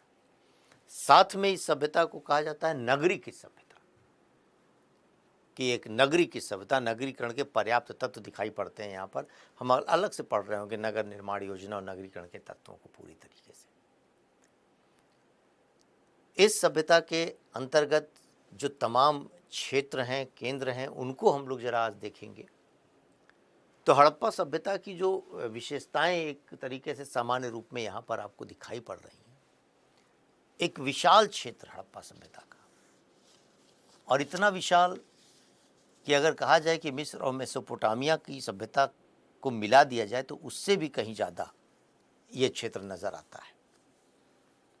यही वजह है कि लगभग ऐसे अगर 1400 क्षेत्रों की हम बात करें, ऐसे 1400 क्षेत्रों की खुदाइयाँ हुई थी जो सिंधु और उसकी सहायक नदियों के आसपास नज़र आती हैं। अगर देखा जाए तो टोटल ऐसे 1400 बस्तियों की खोज हो रही है, खुदाइयाँ हो रही हैं, जिसमें से महज 40 बस्तियाँ जो है सिंधु और उसकी सहायक नदियों के आसपास हैं। 1100 ऐसी बस्तियों का जो है वह कहीं ना कहीं गंगा नदी, सरस्वती नदी के स्तर पर है, इसीलिए इसको सिंधु सरस्वती नदी के नाम से जाना जाता है। इस पूरी सभ्यता का आकार प्रकार अगर देखें हम तो अत्यंत विशाल है। कहीं न कहीं सभ्यता के अंतर्गत अगर देखा जाए 12,99,600 वर्ग किलोमीटर का क्षेत्र है, और यह सभ्यता अपने आप में उत्तर से दक्षिण और पूरब से पश्चिम के स्तर पर अगर देखा जाए तो ये पूरब से पश्चिम की तरफ जो है 1600 किलोमीटर और उत्तर से दक्षिण की तरफ ये 1400 किलोमीटर तक का क्षेत्र कवर करती है। इसका तात्पर्य हुआ कि एक विशाल क्षेत्र में फैली हुई सभ्यता है, इतना बड़ा आकार। भारत के अंतर्गत अगर कहा जाए कि सुदूर उत्तर में जो है मांडा इसका सर्वप्रमुख स्थान था, दक्षिण में दैमाबाद था, और यहाँ पर सुतकांगेडोर था, और पूर्व में जो है आलमगीरपुर। ये सुतकांगेडोर दाश्क नदी के तट पर मौजूद है, मांडा चिनाब नदी के तट पर मौजूद है, आलमगीरपुर हिंडन नदी के तट पर, और दैमाबाद प्रावरा नदी या गोदावरी के सहायक तट नदी है ये। तो एक विशाल क्षेत्र में, और इसका आयताकार त्रिभुजाकार कहा जाता है। इसकी अगर हम विशेषताओं को एक नज़र यहाँ पर डाल लें, इसके पश्चात हम उन स्थानों की बात करना शुरू करेंगे जहाँ से कुछ प्रमुख सामग्रियाँ प्राप्त हुई हैं। तो हम देख रहे हैं कि ताम्र उपकरणों के साथ साथ कांसे का प्रयोग किया जा रहा है। कांसे का तात्पर्य यह है कि तांबा और टिन को मिलाकर किया जाता है, और सर्वप्रथम नगरी की संस्कृति की स्थापना यहाँ पर होती है। एक नगरी की सभ्यता है, तत्कालीन मिस्र और मेसोपोटामिया सभ्यता से अधिक विकसित है। लगभग 1400 बस्तियों की खोज की जा चुकी है, और अधिकतर की अवस्थिति नदियों के किनारे है, इसलिए यहाँ पर उत्पादन में वृद्धि नजर आती है, अधिशेष कृषि। अनेक प्रकार के शिल्प, व्यवसाय, व्यापार, वाणिज्य का विकास हुआ। हड़प्पा और मोहनजोदड़ो इसकी दो राजधानियाँ थीं। लिपि थी मौजूद, कला का भी विकास नज़र आता है। काले लाल रंग के मृदभांड का प्रयोग करते थे। समाज को मातृसत्तात्मक कहा जाता है। धार्मिक स्तर पर देखें तो ये प्रकृति पूजक लोग थे, मातृ देवी की उपासना भी प्रचलित थी। अंत्येष्टि क्रियाओं में देखा जाए तो पूर्ण समाधिकरण करते थे, आंशिक समाधिकरण भी था, यानी समाधिस्थ करने की पद्धति परंपरा। अलग से पढ़ेंगे विशेषताओं को विस्तार से। तो हड़प्पा सभ्यता के संदर्भ में जैसे अभी शवाधान है, मृदभांड है, बर्तन है, चित्र बने हुए हैं, इसके भौगोलिक विस्तार की हम बात कर रहे थे। तो इसका भौगोलिक विस्तार अगर देखा जाए कि पूर्व में आलमगीरपुर से पश्चिम में सुतकांगेडोर बलूचिस्तान तक, और उत्तर में मांडा और दक्षिण में दैमाबाद महाराष्ट्र तक। उत्तर में चिनाब, सुतकांगेडोर दाश्क नदी पर, दैमाबाद दक्षिण में, और फिर आलमगीरपुर जो हिंडन नदी। पूर्व से पश्चिम की ओर 1600 किलोमीटर, उत्तर से दक्षिण की ओर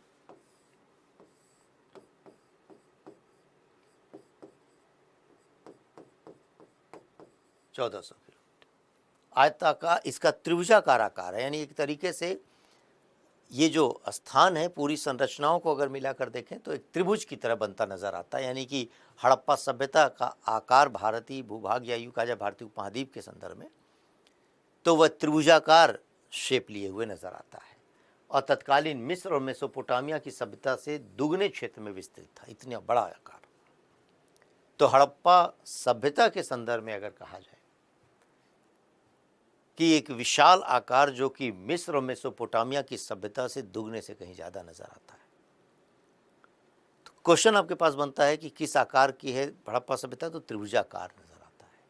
सुदूरवर्ती क्षेत्रों को भी आता है, सुतकांगेडोर यह पश्चिम में, पूर्व में आलमगीरपुर, उत्तर में मांडा और दक्षिण में दैमाबाद। ये सुतकांगेडोर, ये देख रहे हैं सुतकांगेडोर। ये स्थान जो दिख रहे हैं जैसे हड़प्पा, ये देखिए रावी नदी के तट पर मौजूद है। ये मोहनजोदड़ो सिंधु नदी के तट पर है। आमरी, बालाकोट, चन्हुदड़ो ये धौलावीरा प्रमुख स्थान है। लोथल बंदरगाही स्थल है, अभी पढ़ेंगे आगे। राखीगढ़ी हरियाणा में, मिथाथल है ना, बनवाली, कालीबंगन राजस्थान में, ये प्रमुख स्थान है। इन्हीं स्थानों से क्या क्या सामग्रियां मिली हैं, उसकी अपनी महत्ता क्या है, उसी के आधार पर हम हड़प्पा सभ्यता की अपनी आर्थिक, सामाजिक, धार्मिक विशेषताओं को जान पाएंगे। तो ये एक तरीके से जो हड़प्पा सभ्यता के तमाम केंद्र हैं वो किस नदी के तट पर हैं, ये भी आपके पास एक प्रश्न बनता है। तो अगर देखा जाए कि विस्तार बलूचिस्तान, सिंध, पंजाब, हरियाणा, राजस्थान, गुजरात, काठियावाड़, प्रायद्वीप में पाए गए हैं। जैसे हड़प्पा किस एक नदी के किनारे? रावी नदी के किनारे। ध्यान रखिएगा, बड़ा इंपॉर्टेंट है। रावी नदी के बाएं तट पर मौजूद है। मोहनजोदड़ो सिंधु नदी के तट पर है। चन्हुदड़ो भी सिंधु नदी के है। लोथल भोगवा नदी के तट पर है। कालीबंगा घग्घर नदी पर है। वह शुतकाकोह शादीकौर नदी के तट पर है। रंगपुर मादर नदी के तट पर है। कोटदीजी सिंधु नदी, धौलावीरा मानसर और मानहर नदी के मध्य में है। आलमगीरपुर हिंडन नदी में, मांडा चिनाब नदी में है। सुतकांगेडोर दाश्क नदी पर है। तो ये एक तरीके से कहीं ना कहीं प्रमुख, और ये जो दैमाबाद है ये एक तरीके से जो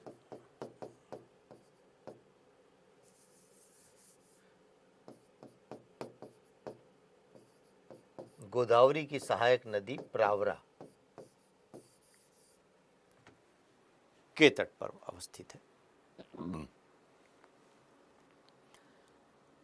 तो ये जो स्थान है, मैच करने का क्वेश्चन यहां पर आपके पास आता है। देखिए ये कुछ तथ्यात्मक चीजें हैं। तो हड़प्पा रावी नदी के तट पर है, मोहनजोदड़ो सिंधु नदी के तट पर है, वह कालीबंगा घग्घर नदी के तट पर मौजूद है। लोथल भोगवा नदी के तट पर मौजूद है। सुतकांगेडोर दास्क नदी के तट पर मौजूद है।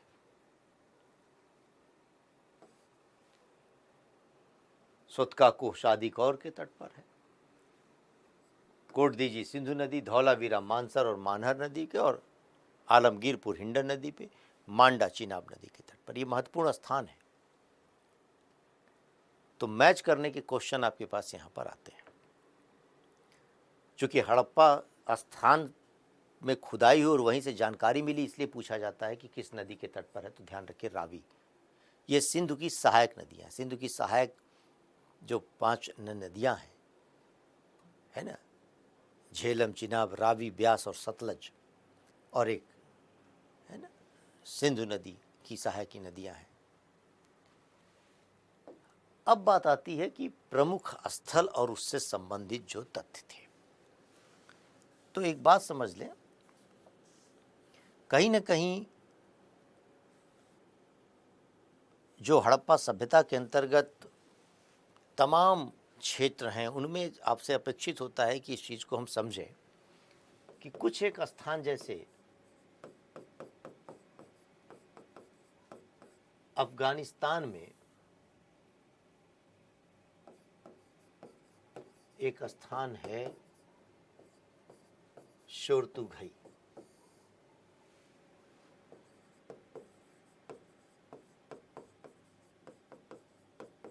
बलूचिस्तान में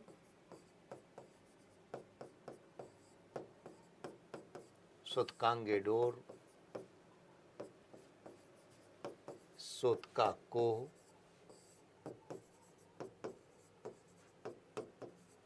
बालाकोट, डाबरकोट।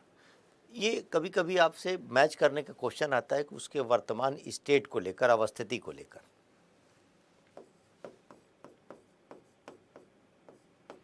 गुजरात के स्तर पर अगर देखें तो उसके जो कहीं ना कहीं एक स्थान अपने आप में नजर आता है, कच्छ कहलाता है, और दूसरा काठियावाड़।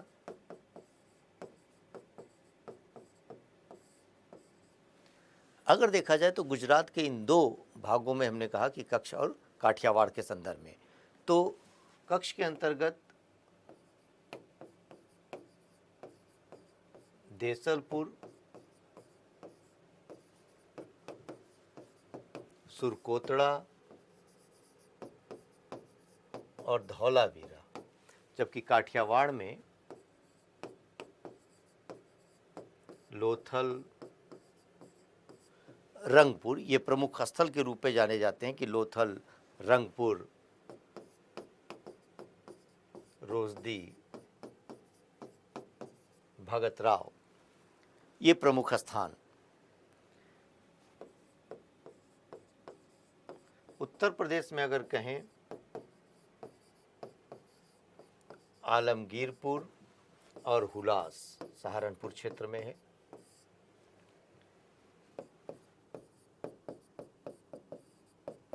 राजस्थान में कालीबंगा,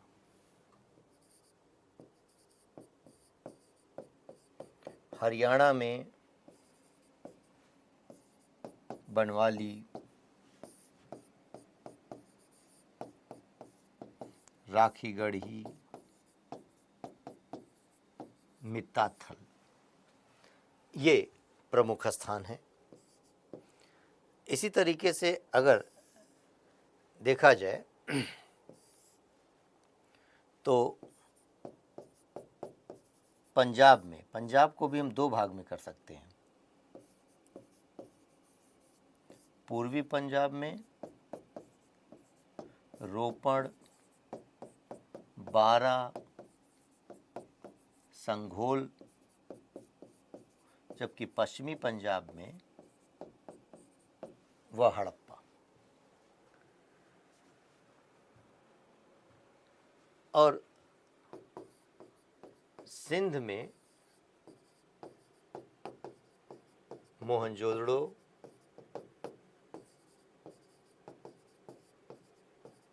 चन्हुदड़ो, आमरी, कोटदीजी। तो ये कभी कभी आपके पास मैच करने के क्वेश्चन पूछे जाते हैं कि किस, तो इम्पोर्टेंट चीज़ ध्यान में रखिएगा। वैसे सभी कुछ है, लेकिन जैसे गुजरात में कच्छ और काठियावाड़, देसलपुर, सुरकोतड़ा, धौलावीरा, लोथल काठियावाड़ में, रंगपुर और रोजदी, उत्तर प्रदेश में आलमगीरपुर, हुलास, राजस्थान में कालीबंगा, हरियाणा में बनवाली, राखीगढ़ी, मित्ताथल, और इसी तरह पंजाब के पूर्वी पंजाब और पश्चिमी पंजाब।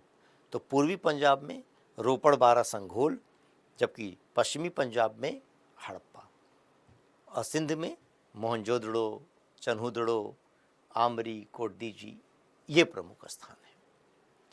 देखा जाए अगर तो इन स्थानों को लेकर अब बात आती है कि आखिर क्या क्या चीज़ें प्राप्त हो रही हैं। तो अगर देखें कि हड़प्पा नामक स्थान पर मैंने कहा कि 1921 में उस समय पुरातत्व विभाग के प्रमुख जॉन मार्शल के निर्देशन में खुदाई हुई, और इस खुदाई का नेतृत्व कर रहे थे राय बहादुर दयाराम साहनी। और फिर इस स्थान से वह श्रमिक आवास, अन्नागार, अनाज रखने का भंडार जिसे कहा जाए, अन्नागार 2 कतारों में, 6-6 की कतारों में प्राप्त होता है। यहाँ से एक ताबूत भी प्राप्त होता है, देवदार की लकड़ी का बना हुआ, और एक कब्रिस्तान का जिसे इतिहासकारों ने नाम दिया R37 माउंट का नाम दिया। और उसी हड़प्पा से जो एक कहीं ना कहीं उस संदर्भ में अगर कहा जाए कि एक ऐसा क्षेत्र जो हड़प्पा सभ्यता की राजधानी के रूप में जाना जाता था, तो हड़प्पा सभ्यता को इस रूप में उसके हम कुछ तथ्यों को जान सकते हैं कि अब ये पाकिस्तान में है, तो क्षेत्रफल की दृष्टि से दूसरा सबसे बड़ा स्थल है। पाकिस्तान के पंजाब प्रांत के मांटगोमरी जिले में है, रावी नदी के बाएं तट पर अवस्थित है और पश्चिमी भाग गढ़ी या दुर्ग कहलाता था, पूर्वी भाग निचला शहर कहलाता था। जैसे नगरों का हम जब विन्यास पढ़ेंगे तो जो नगर होते थे ना, वो नगरों का पश्चिमी भाग यानी नगर का एक हिस्सा जो पश्चिम में होता था, उस पश्चिमी भाग को हम गढ़ी या दुर्ग कहते थे, जहाँ शासक वर्ग के लोग रहते थे, जबकि जो पूर्वी भाग था वो पूर्वी भाग निचला शहर कहलाता था, जो सामान्य लोगों के लिए होता था। यहाँ से जो प्रमुख चीज़ें प्राप्त होती हैं, 12 अन्न कोठार यानी अन्नागार कहलाते हैं, 6-6 की कतारों में है। गेहूं और जौ के दाने, अनाज कूटने के चबूतरे प्राप्त होते हैं। मिट्टी से निर्मित टोकरी मिलती है। कांसे से निर्मित इक्का गाड़ी की प्राप्ति होती है। लिपि युक्त यानी लेख लिखे हुए मोहरें मिलती हैं। पकी मिट्टी के खिलौने, स्त्रियों की मूर्तियाँ, मिट्टी की मूर्तियाँ, और दक्षिणी दिशा में एक R37 कब्रिस्तान, ये इसे इतिहासकारों ने नाम दिया, कब्रिस्तान भी मौजूद था। तो हड़प्पा सभ्यता के अंतर्गत हड़प्पाई स्थान से क्या चीज़ें मिली हैं, ये भी आपका एक प्रश्न बनता है। तो ध्यान रखिएगा कि सर्वाधिक महत्वपूर्ण बात है कि अन्न कोठार की प्राप्ति होती रही है और R37 जो कब्रिस्तान एक मिलता है, यहाँ पर पकी मिट्टी के खिलौने मिलते हैं और कांसे से निर्मित इक्का गाड़ी प्राप्त हुई है। ये प्रमुख बात जो हड़प्पा के संदर्भ में। इसी तरह मोहनजोदड़ो के संदर्भ में देखिए, ये चीज़ वो चित्र है कि जो मूर्तियाँ कही जा रही थी, मिट्टी की मूर्तियाँ, ये इक्का गाड़ी प्राप्त हुई है। ये पत्थर के बाट मिले हुए हैं। ये मोहर एक तरीके से एक श्रृंगी पशु, एक सींग वाला पशु है। लिपि युक्त मोहर है, ये लिपि है। और ये इस तरीके से मिट्टी के खिलौने प्राप्त होते हैं। तो जो बात कही जा रही थी कि यहाँ पर मिट्टी से निर्मित, कांच से निर्मित इक्का गाड़ी, लिपि युक्त मोहरें, पक्की मिट्टी के खिलौने, स्त्रियों की मूर्तियाँ, तो उसी को यहाँ पर दर्शाया जा रहा है कि इक्का गाड़ी है, मिड मूर्तियाँ हैं। मिड मूर्तियाँ मतलब मिट्टी की मूर्तियाँ। ये लिपि युक्त सिक्के भी प्राप्त हुए हैं, मिट्टी के खिलौने हैं, पत्थर के बाट भी प्राप्त हुए हैं। ठीक है, ईंटों की चिनाई करते हुए एक व्यक्ति दर्शाया गया है, लेकिन ये उस काल का नहीं है, बस सिंबॉलिक वे में आपको बतलाया जा रहा है। एनसीईआरटी में ये सारी चीज़ें दी हुई हैं। तो जिस हड़प्पा की बात की जा रही है वो ये, और यही वो क्षेत्र था कि लाहौर से लेकर जो कराची है, यहाँ पर रेलवे लाइन का जब एक तरीके से प्लान बना कि सर्वे किया जाए, अब खुदाई कुछ हो, तो उसी हड़प्पा क्षेत्र में खुदाई जब होने लगी तो ईंटें वहाँ से कुछ निकली। तब लोगों को पता चला कि यह एक कोई प्राचीन सभ्यता है यहाँ पर, तो उसको संरक्षित किया गया। फिर मोहनजोदड़ो, जिसको मृतकों का टीला कहा जाता है, और 1922 में राखालदास बनर्जी के नेतृत्व में यहाँ पर खुदाई हो रही थी। तो ये भी पाकिस्तान के सिंध प्रांत के लरकाना जिले में मौजूद है और सिंधु नदी के दाहिने तट पर है। हड़प्पा रावी नदी के बाएं तट पर था, ये सिंधु नदी के दाहिने तट पर मौजूद है। राखालदास बनर्जी ने 1922 में इसकी खोज की थी। प्रमुख जो यहाँ से साक्ष्य प्राप्त होते हैं मोहनजोदड़ो से, जो उल्लेखनीय बात है कि विशाल स्नानागार प्राप्त होता है, जो धार्मिक अनुष्ठान का एक केंद्र माना जाता था। मोहनजोदड़ो से कांस्य निर्मित नर्तकी की मूर्ति प्राप्त होती है। इससे पता चलता है कि समाज में नृत्य संगीत का भी प्रचलन रहा करता था। एक मोहर मिली है जिसमें पशुपति शिव की आकृति है। उस पशुपति शिव के अपने दाहिने ओर वह हाथी और बाघ हैं और बाईं ओर भैंसा और गैंडा बना हुआ है। तो मोहनजोदड़ो से एकमात्र ऐसा यह है कि जहाँ पर पक्की सड़क बनाने के साक्ष्य मिले। आमतौर पर सड़कें कच्ची होती थी, लेकिन मोहनजोदड़ो से पक्की सड़क बनाने का साक्ष्य मिला है। सूती कपड़े का भी साक्ष्य प्राप्त होता है। तो ये उल्लेखनीय चीज़ें हैं। कि यहाँ से सभागार, पुरोहितावास और अन्नागार मिला। अन्नागार यहाँ भी मिला है। सबसे बड़ा भवन जो है वो अन्नागार हुआ करता था और एक विशाल स्नानागार, इसके उत्तर और दक्षिण में सीढ़ी बनी हुई है लोगों के आने जाने के लिए, उत्तर और दक्षिण में। कांस्य नर्तकी की प्रतिमा, यानी कांसे से निर्मित नर्तकी नृत्य करते हुए एक महिला का मूर्ति बनी हुई है। सूती कपड़े का साक्ष्य मिला है। एक दाढ़ी वाले साधु की मूर्ति मिली हुई है। तो पता चलता है कि योग की भावना भी प्रचलित थी वहां पर। एक मुहर पर पशुपति शिव का साक्ष्य मिला है। इस पशुपति शिव के दाईं ओर वह हाथी और बाघ है और बाईं ओर भैंसा और गैंडा का चित्र बना हुआ है। पकी मिट्टी के और फेंस निर्मित तकलियां भी मिली हैं और नाव का चित्र युक्त एक मोहर भी प्राप्त होती है। तो ये एक तरीके से मोहनजोदड़ो से सड़क जो पक्की बनाए जाने का साक्ष्य प्राप्त होता है। कुएं मिले हैं, ये साधु की मूर्ति मिली है। तो इसी के आधार पर कहा जा रहा है कि कहीं ना कहीं एक योगी की प्रतिमा प्राप्त हुई है। तो योग की परंपरा भी वहां पर मौजूद थी। नाव का चित्र युक्त एक मोहर प्राप्त होती है। देखिए नाव, विशाल स्नानागार, इसके उत्तर और दक्षिण में जो है वह सीढ़ियां बनी हुई थी चढ़ने के लिए। मातृदेवी की मूर्ति भी प्राप्त होती है। इसी को कहा जा रहा है जो पशुपति शिव, आदि शिव की मोहर, कि एक जो है पशुपति, जैसे आज के संदर्भ में यही है इतिहास कि वर्तमान के संदर्भ में अतीत की व्याख्या की जा रही है, उसका अध्ययन किया जा रहा है। तो ऐसे में जो है इसी व्यक्ति जो पशुपतिनाथ कहा जा रहा है, उनके दाईं ओर जो है वह हाथी और बाघ है और बाईं ओर भैंसा और गैंडा। कांस्य नर्तकी की प्रतिमा, कांस्य की, जो कि लॉस्ट वैक्स मेथड से बनाई गई है, द्रव्यमोम विधि से बनाई गई है। हम आगे पढ़ेंगे जब वैज्ञानिक विकास आएगा सिंधु सभ्यता में, तो फिर से एक बार इन चीज़ों को देख पाएंगे। तो अभी तो मैं केवल उस स्थान के संदर्भ में, चूंकि बार बार इन्हीं चीज़ों का नाम आएगा, तो मैं चाह रहा था कि एक बार स्थान के साथ ही ये आपको क्या क्या चीज़ें मिली हैं वो एक बार स्पष्ट हो जाएं, फिर हम विशेषताओं को देखेंगे तो फिर समझना आसान हो जाएगा आपके लिए। इसी तरह लोथल है, जिसको लघु हड़प्पा या लघु मोहनजोदड़ो कहा जाता है। लोथल एक बंदरगाही नगर था हड़प्पा सभ्यता में, जो गुजरात के जो है काठियावाड़ में मौजूद था। गुजरात के अहमदाबाद जिले में भोगवा नदी के तट पर मौजूद है। SR राव ने इसकी खोज की थी। सर्वप्रमुख बात लोथल के साथ क्या है कि लोथल से क्या चीज़ें मिली है, तो एक डॉकयार्ड मिला है, गोदीबाड़ा, जहाँ जहाज रुकते थे। लोथल से एक युग्मित शवाधान के साक्ष्य मिले हैं, कि अर्थात एक तरीके से युग्मित शवाधान का मतलब है कि शव में हम देखते हैं स्त्री और पुरुष दोनों को एक ही साथ कब्र में दफनाया गया है। तो संभवतः इस चीज़ को लेकर कहा गया कि संभवतः यह कहीं सती प्रथा जैसी कोई चीज़ है क्या, कि जहाँ पर पति के मरने के पश्चात भी पत्नी को दफना दिया गया हो साथ में। तो क्वेश्चन आपके पास इस रूप में आ सकता है कि हड़प्पा के किस एक स्थान से सती प्रथा जैसे साक्ष्य मिले हैं, तो वह लोथल से है। या युग्मित शवाधान, स्त्री और पुरुष को एक ही समाधि में दफनाए जाने का साक्ष्य, वह लोथल से प्राप्त होता है।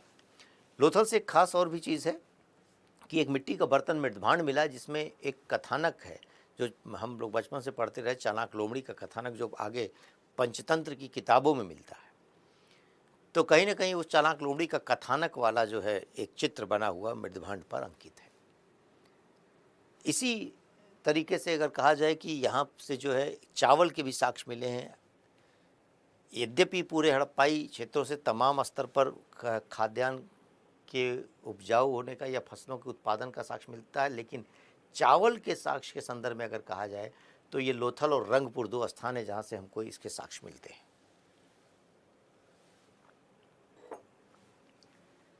तो देख सकते हैं कि पूर्वी भाग में पक्की ईंटों से निर्मित गोदीबाड़ा है, एक बंदरगाह जिसे कहा जा रहा है, डॉकयार्ड है।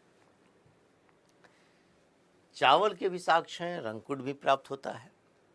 घोड़े की मृण मूर्ति मिली है, हाथी दांत का स्केल मिला है, फारस की मुद्रा मिली है जो व्यापार को सूचित करती है। आटा चक्की और सीप का कारखाना भी यहाँ से प्राप्त हुआ है। युग्मित शवाधान के साक्ष्य मिले हैं, यानी स्त्री और पुरुष को एक ही साथ दफनाए जाने के साक्ष्य मिले हैं। अग्नि वेदिका का भी साक्ष्य मिला है। वस्त्र सिलाई के संदर्भ में सुई का भी साक्ष्य मिला है। पंचतंत्र की चाणक्य लोमड़ी के कथानक वाला मृदभांड भी यहाँ से प्राप्त हुआ है। तो ये बड़ी इंपॉर्टेंट चीज़ें हैं आपके पास। देखिए स्थान के साथ तथ्य हैं, तथ्य निश्चित तौर पर एक साथ इतने आएंगे तो कन्फ्यूज़न तो होगा, लेकिन यही है, पढ़ना है, इसलिए पढ़ना है क्योंकि आईएएस बनना है। तो इन्फॉर्मेशंस हैं ये कि आखिर गोदीबाड़ा कहाँ से मिला है, बंदरगाह। तो जब आप थोड़ा सा दिमाग में रखेंगे कि अच्छा लोथल जो है काठियावाड़ के क्षेत्र में था, तो फिर संदर्भ भी बनेगा कि अच्छा किस एक स्थान से मिला था गोदीबाड़ा, तो लोथल से मिला था। युग्मित शवाधान के साक्ष्य कहाँ से मिले थे, तो लोथल से मिले थे। वह चावल के साक्ष्य कहाँ से मिले हुए हैं, तो लोथल से मिले हुए हैं। पंचतंत्र के कथानक वाला जो है मृदभांड कहाँ से मिला है, तो लोथल से मिला हुआ है। इस तरीके से चीज़ों को हम याद रख सकते हैं। तो बड़ा महत्वपूर्ण ये स्थान है कि जो मिट्टी के बर्तन मिले हुए हैं उनके संदर्भ में कहा जा रहा है, उनके तरफ निशान बने हुए हैं। लोथल का बंदरगाह है ये, ठीक है, तो याद रहेगा चीज़ों को। और भाई याद इसलिए रखना पड़ेगा क्योंकि आईएएस बनने की संकल्पना को आप चरितार्थ करने जा रहे हैं, जो एक संकल्प लिए हैं आप। चन्हुदड़ो सिंध में, पाकिस्तान के सिंध प्रांत में, मोहनजोदड़ो के दक्षिण पूर्व में, सिंधु नदी के बाएं तट पर अवस्थित है। एनजी मजूमदार और मैके ने, अर्नेस्ट मैके ने इसकी खुदाई की थी। 1931 में इसकी खुदाई की गई थी। और जब सिंधु सभ्यता का पतन कहा जाता है, हड़प्पा सभ्यता का पतन कहा जाता है, तो जो नगरी सभ्यता थी उसका अवसान हुआ और ग्रामीण चरण हुआ। तो इसी स्थान पर एक झूकर झाकर संस्कृति का विकास हुआ। इसका मतलब है झूकर झाकर एक गांव है वहीं पर, तो वहाँ पर अब नगर का रूप नहीं नजर आता बल्कि ग्रामीण परंपरा दिखाई पड़ती है। तो वही उत्तर हड़प्पा संस्कृति के नाम से जाना जाता था। क्या क्या चीज़ें मिली हैं, तो मनके बनाने का कारखाना, यानी कि माला बनाने के कारखाने, जो बीट्स हैं उनके बनाने के कारखाने। वक्राकार ईंट का साक्ष्य मिला है। पकी मिट्टी की पाइप नुमा नालियाँ मिली हैं, ठीक है। यहाँ से काजल, कंघा, उस्तरा, लिपस्टिक का साक्ष्य मिला। बड़ी महत्वपूर्ण बात है। इसका मतलब ये समझे कि सजने संवरने पर लोग बल देते थे, तो लिपस्टिक का साक्ष्य कहाँ से मिला है, लिपस्टिक के आकार की चीज़ प्राप्त हो रही है। तो सजने संवरने की बातें आ रही हैं। हड़प्पा से हम देख रहे थे कि हड़प्पा में एक स्थान से जो वैनिटी बॉक्स मिला है, जो प्रसाधन बॉक्स कहलाता है, जहाँ पर ये सब सामान रखे जाते हैं, वो हड़प्पा से मिला है। लेकिन कंघी का, लिपस्टिक का, काजल का ये साक्ष्य जो है चन्हुदड़ो से प्राप्त होता है। तो इम्पॉर्टेंट इसीलिए ये कि मनके बनाने का कारखाना मोस्ट इम्पॉर्टेंट चीज़ है। और ये लिपस्टिक के साक्ष्य चन्हुदड़ो से मिले हुए हैं। इसी तरीके से अगर देखा जाए, ये देखिए मालाएं जो बहुमूल्य पत्थरों से, कार्नेलियन पत्थरों से निर्मित मनके जो है, ये यही है, ये चीज़ें, इन्हीं को एक तरीके से जोड़ दिया जा रहा है तो ये माला बन जा रही है। इसके बनाने के कारखाना जो है कहाँ से मिला है, चन्हुदड़ो से मिला है। देख रहे हैं, ये है सभ्यता उस काल की। तो ऐसे सोने चांदी के आभूषण भी नजर आते थे। धौलावीरा एक स्थान है जो गुजरात के कच्छ में मौजूद है। गुजरात के कच्छ जिले में इसके खोजकर्ता जेपी जोशी और आरएस बिष्ट थे। देखिए, पूरे हड़प्पाई नगरों की अगर हम बात करें, स्थलों की बात करें, तो वो दो भागों में प्राय विभाजित नजर आते थे, एक पश्चिमी भाग और दूसरा पूर्वी भाग। लेकिन धौलावीरा एकमात्र ऐसा नगर है जो दक्षिणी भाग में भी बटा हुआ था। दुर्ग, मध्य और निचला शहर। तो ये दुर्ग कहलाता था, ये निचला शहर कहलाता था, और ये मध्य का भाग कहलाता था। मोस्ट इंपॉर्टेंट क्वेश्चन है आपके पास कि हड़प्पा स्थलों में से किस एक स्थान को 3 भागों में विभाजित किया गया था, या त्रिस्तरीय उसका विभाजन था, तो धौलावीरा, ये ध्यान में रखना है। इसके कहा जा सकता है कि ये भारत में सिंधु सभ्यता का सबसे बड़ा स्थल है। सिंधु सभ्यता का भारत में सबसे बड़ा स्थल है। चूंकि तमाम स्थान पाकिस्तान में जा चुके हैं, लेकिन भारत में जो है धौलावीरा लगभग 100 हेक्टेयर क्षेत्र में फैला हुआ है, तो इसलिए आकार प्रकार कहा जा रहा है।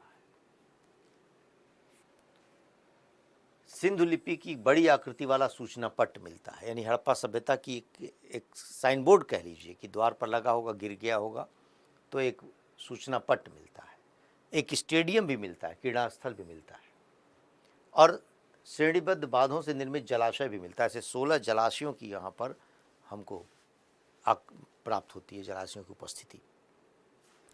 चूँकि अब ये जो है ना शुष्क क्षेत्र था, कम वर्षा वाला क्षेत्र था, और दूसरी बात कि भूमिगत जल खारा आता था तो बहुत उपयोग लायक नहीं था, इसलिए जलाशय का निर्माण करके पानी का संरक्षण करते थे और अपनी ज़रूरतों को पूरा करते थे। यही इनका वैज्ञानिक विकास है। तो जल संरक्षण की पद्धति मौजूद थी, वाटर हार्वेस्टिंग का जो कंसेप्ट है वो यहाँ दिखाई पड़ता है। तो इस धौलावीरा के संदर्भ में ये बातें याद रखिएगा, एकमात्र ऐसा ही स्थान है जो 3 भागों में विभाजित है। दूसरी चीज़, यहाँ से जो है यह जलाशय का साक्ष्य मिला हुआ है, और लिपि युक्त जो है साइन बोर्ड का साक्ष्य मिला हुआ है, और स्टेडियम मिला हुआ, क्रीड़ा स्थल मिला हुआ है। तो ये एक इम्पॉर्टेंट चीज़ है धौलावीरा के संदर्भ में, गुजरात के कच्छ जिले में मौजूद है। ठीक है, ये सूचना पट देख रहे हैं। इस तरीके से लिपि होती थी, इसीलिए पढ़ी नहीं जा सकी, क्योंकि लिपि के लिए कम से कम कोई तो ऐसा आसपास का शब्द हो जिसको आगे के स्तर पर भी कोई मैच कर सके, दिखा सके। तो चित्राक्षर लिपि कही जा रही तरीके से कि इस तरीके से बना हुआ है। अब उसको है ना, जलाशय, ऐसे 16 जलाशय मिले हुए थे जहाँ पानी वर्षा का एकत्रित किया जाता था और फिर उपयोग में लाया जाता था। तो इस आधार पर कहा जा रहा है कि धौलावीरा एक बड़ा महत्वपूर्ण नगर हुआ करता था। इसी तरह कालीबंगा, अब ये कालीबंगा दरअसल कहीं ना कहीं राजस्थान के जो क्षेत्र में है, राजस्थान के गंगानगर जिले में घग्गर नदी के बाएं तट पर अवस्थित है। इसके अमलानंद घोष और बीबी लाल बीके थापर ने इसके खोज किया, उत्खनन किया, यहाँ खुदाइयाँ हुई इनके नेतृत्व में। यहाँ से जो है अग्निकुंड के साक्ष्य मिले हैं, भूकंप के भी प्राचीनतम साक्ष्य मिले हैं। कालीबंगा से खास बात यह है कि यहाँ पर मकान कच्ची ईंटों से बने हुए थे। अन्य जगह पक्की ईंटों से मिलते हैं, लेकिन कालीबंगा में कच्ची ईंटों से मिलते हैं। लेकिन एक चीज़ खास बात है कि यहाँ पर जुते हुए खेत का भी साक्ष्य मिला हुआ है। ऐसा लगता है कि खेत की जुताई हो रही है। तो फिर एक जुते हुए खेत के साक्ष्य किस स्थान से मिले हैं? तो कालीबंगा से। और शल्य चिकित्सा का प्राचीनतम साक्ष्य एक खोपड़ी मिली है, जिसको माना जाता है कि उसके कहीं ना कहीं सर्जरी हुई है, ऐसे उसमें कुछ निशान पड़े। तो कालीबंगा एक और इसके लिए उपलब्धि की बात है कि आमतौर पर हड़प्पाई नगरों को हम कहते हैं कि बहुत अलंकरण पर, सजावट पर, दिखावा पर बल नहीं देते थे, लेकिन यहाँ से कुछ जो है अलंकृत ईंट के भी साक्ष्य मिले हैं कालीबंगा से।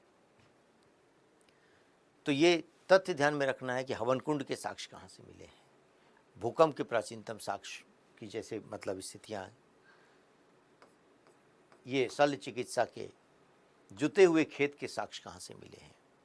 और हड़प्पा के संदर्भ में हम नगरीकरण जब पढ़ रहे होंगे तो फिर से ये सारी बातें आएंगी, घबराइए मत। अभी जब हम सामाजिक स्थिति की, आर्थिक स्थिति की बात करेंगे, कृषि की बात करेंगे, तो एग्जाम्पल कोट करेंगे कि आखिर कहीं ना कहीं भूमि की जुताई भी होती थी, और इसका प्रमाण हमें कालीबंगा से मिले हुए ऐसे साक्ष्य हैं कि खेत की जुताई की जाती थी।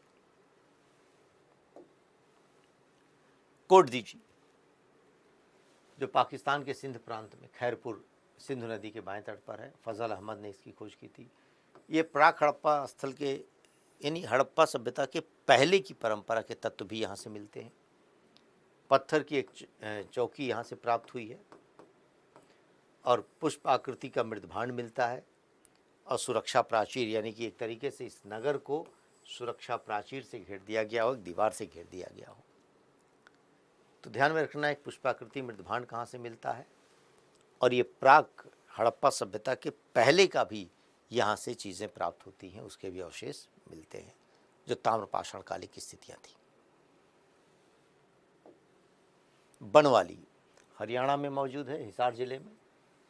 आर.एस. बिष्ट ने इसकी खोज की थी।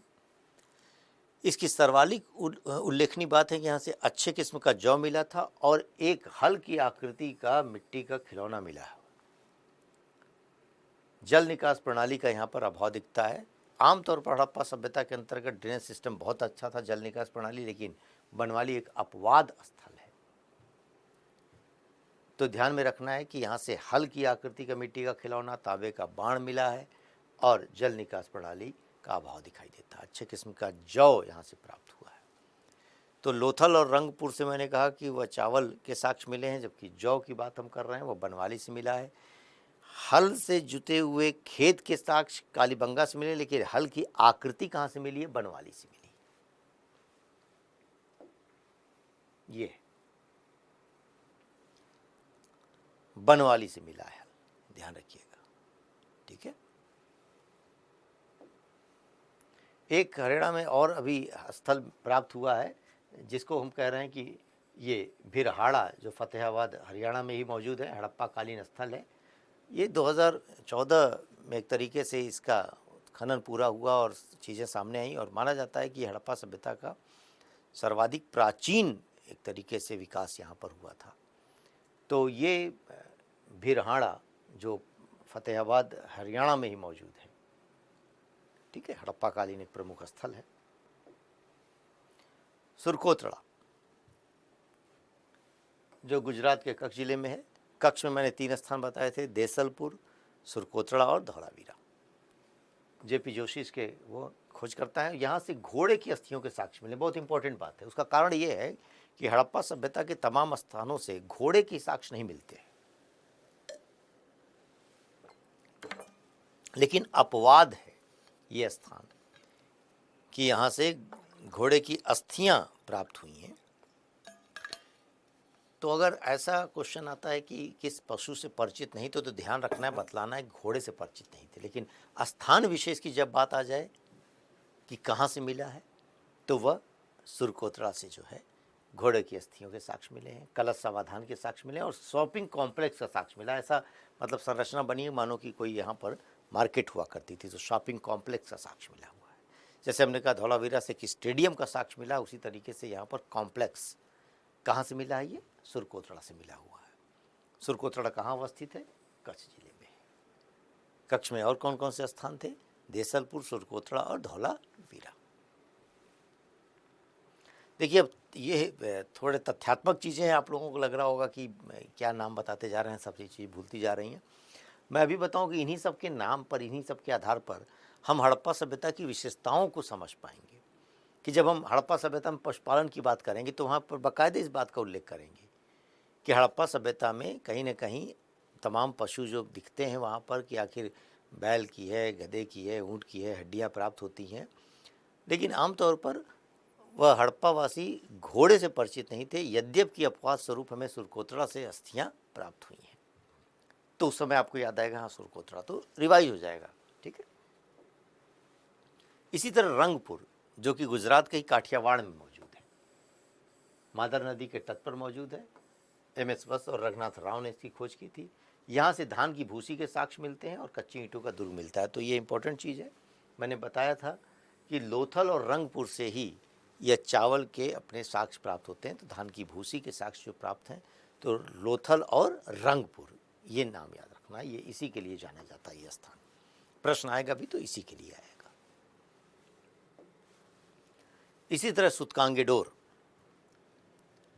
सुतकांगेडोर जो सुदूर पश्चिम का क्षेत्र है हड़प्पा सभ्यता का, दाश्क नदी के तट पर, और एकमात्र स्थल जो प्राकृतिक चट्टान पर अवस्थित है। बलूचिस्तान में दाश्क नदी के तट पर है। R.L. स्टाइन ने इसकी खोज की थी और यहाँ से तांबे की कुल्हाड़ी और मिट्टी से बनी चूड़ियाँ प्राप्त होती हैं, यानी सजने संवरने में लोग बल देते थे। सुतकांगेडोर एक तरीके से दाश्क नदी के मुहाने पर मौजूद है। ये धातु के औजार प्राप्त होते हैं और ये देख रहे थे, ये सुतकांगेडोर, ये।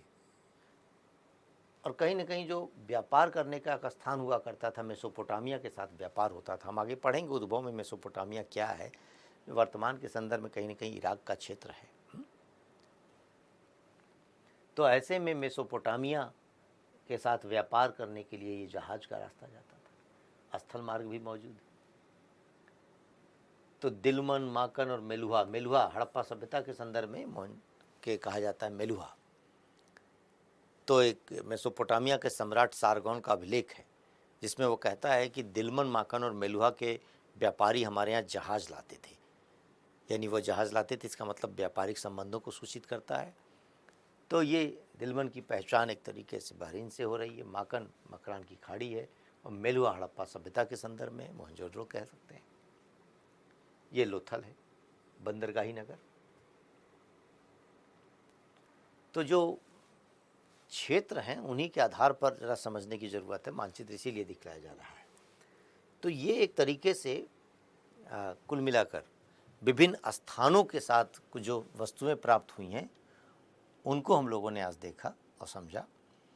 जैसा कि मैंने कहा कि हड़प्पा सभ्यता के संदर्भ में दो पार्ट में चीज़ें हैं। एक तो एक स्थान विशेष के साथ साथ चीज़ें प्राप्त होती हैं, उनके साथ क्वेश्चन आपके आते हैं, और दूसरी स्थिति हम लोग समझेंगे विशेषताओं को लेकर कि हड़प्पा सभ्यता की आर्थिक विशेषताएं, सामाजिक विशेषताएं, राजनीतिक विशेषताएं, विज्ञान तकनीक के संदर्भ में क्या विकास रहा, वैज्ञानिक विकास क्या है, और हड़प्पा सभ्यता का पतन कैसे हुआ। तो ये फिलहाल हड़प्पा सभ्यता का एक पार्ट आपका है, फिर आगे हम लोग उसके दूसरे पार्ट को पढ़ रहे होंगे। धन्यवाद।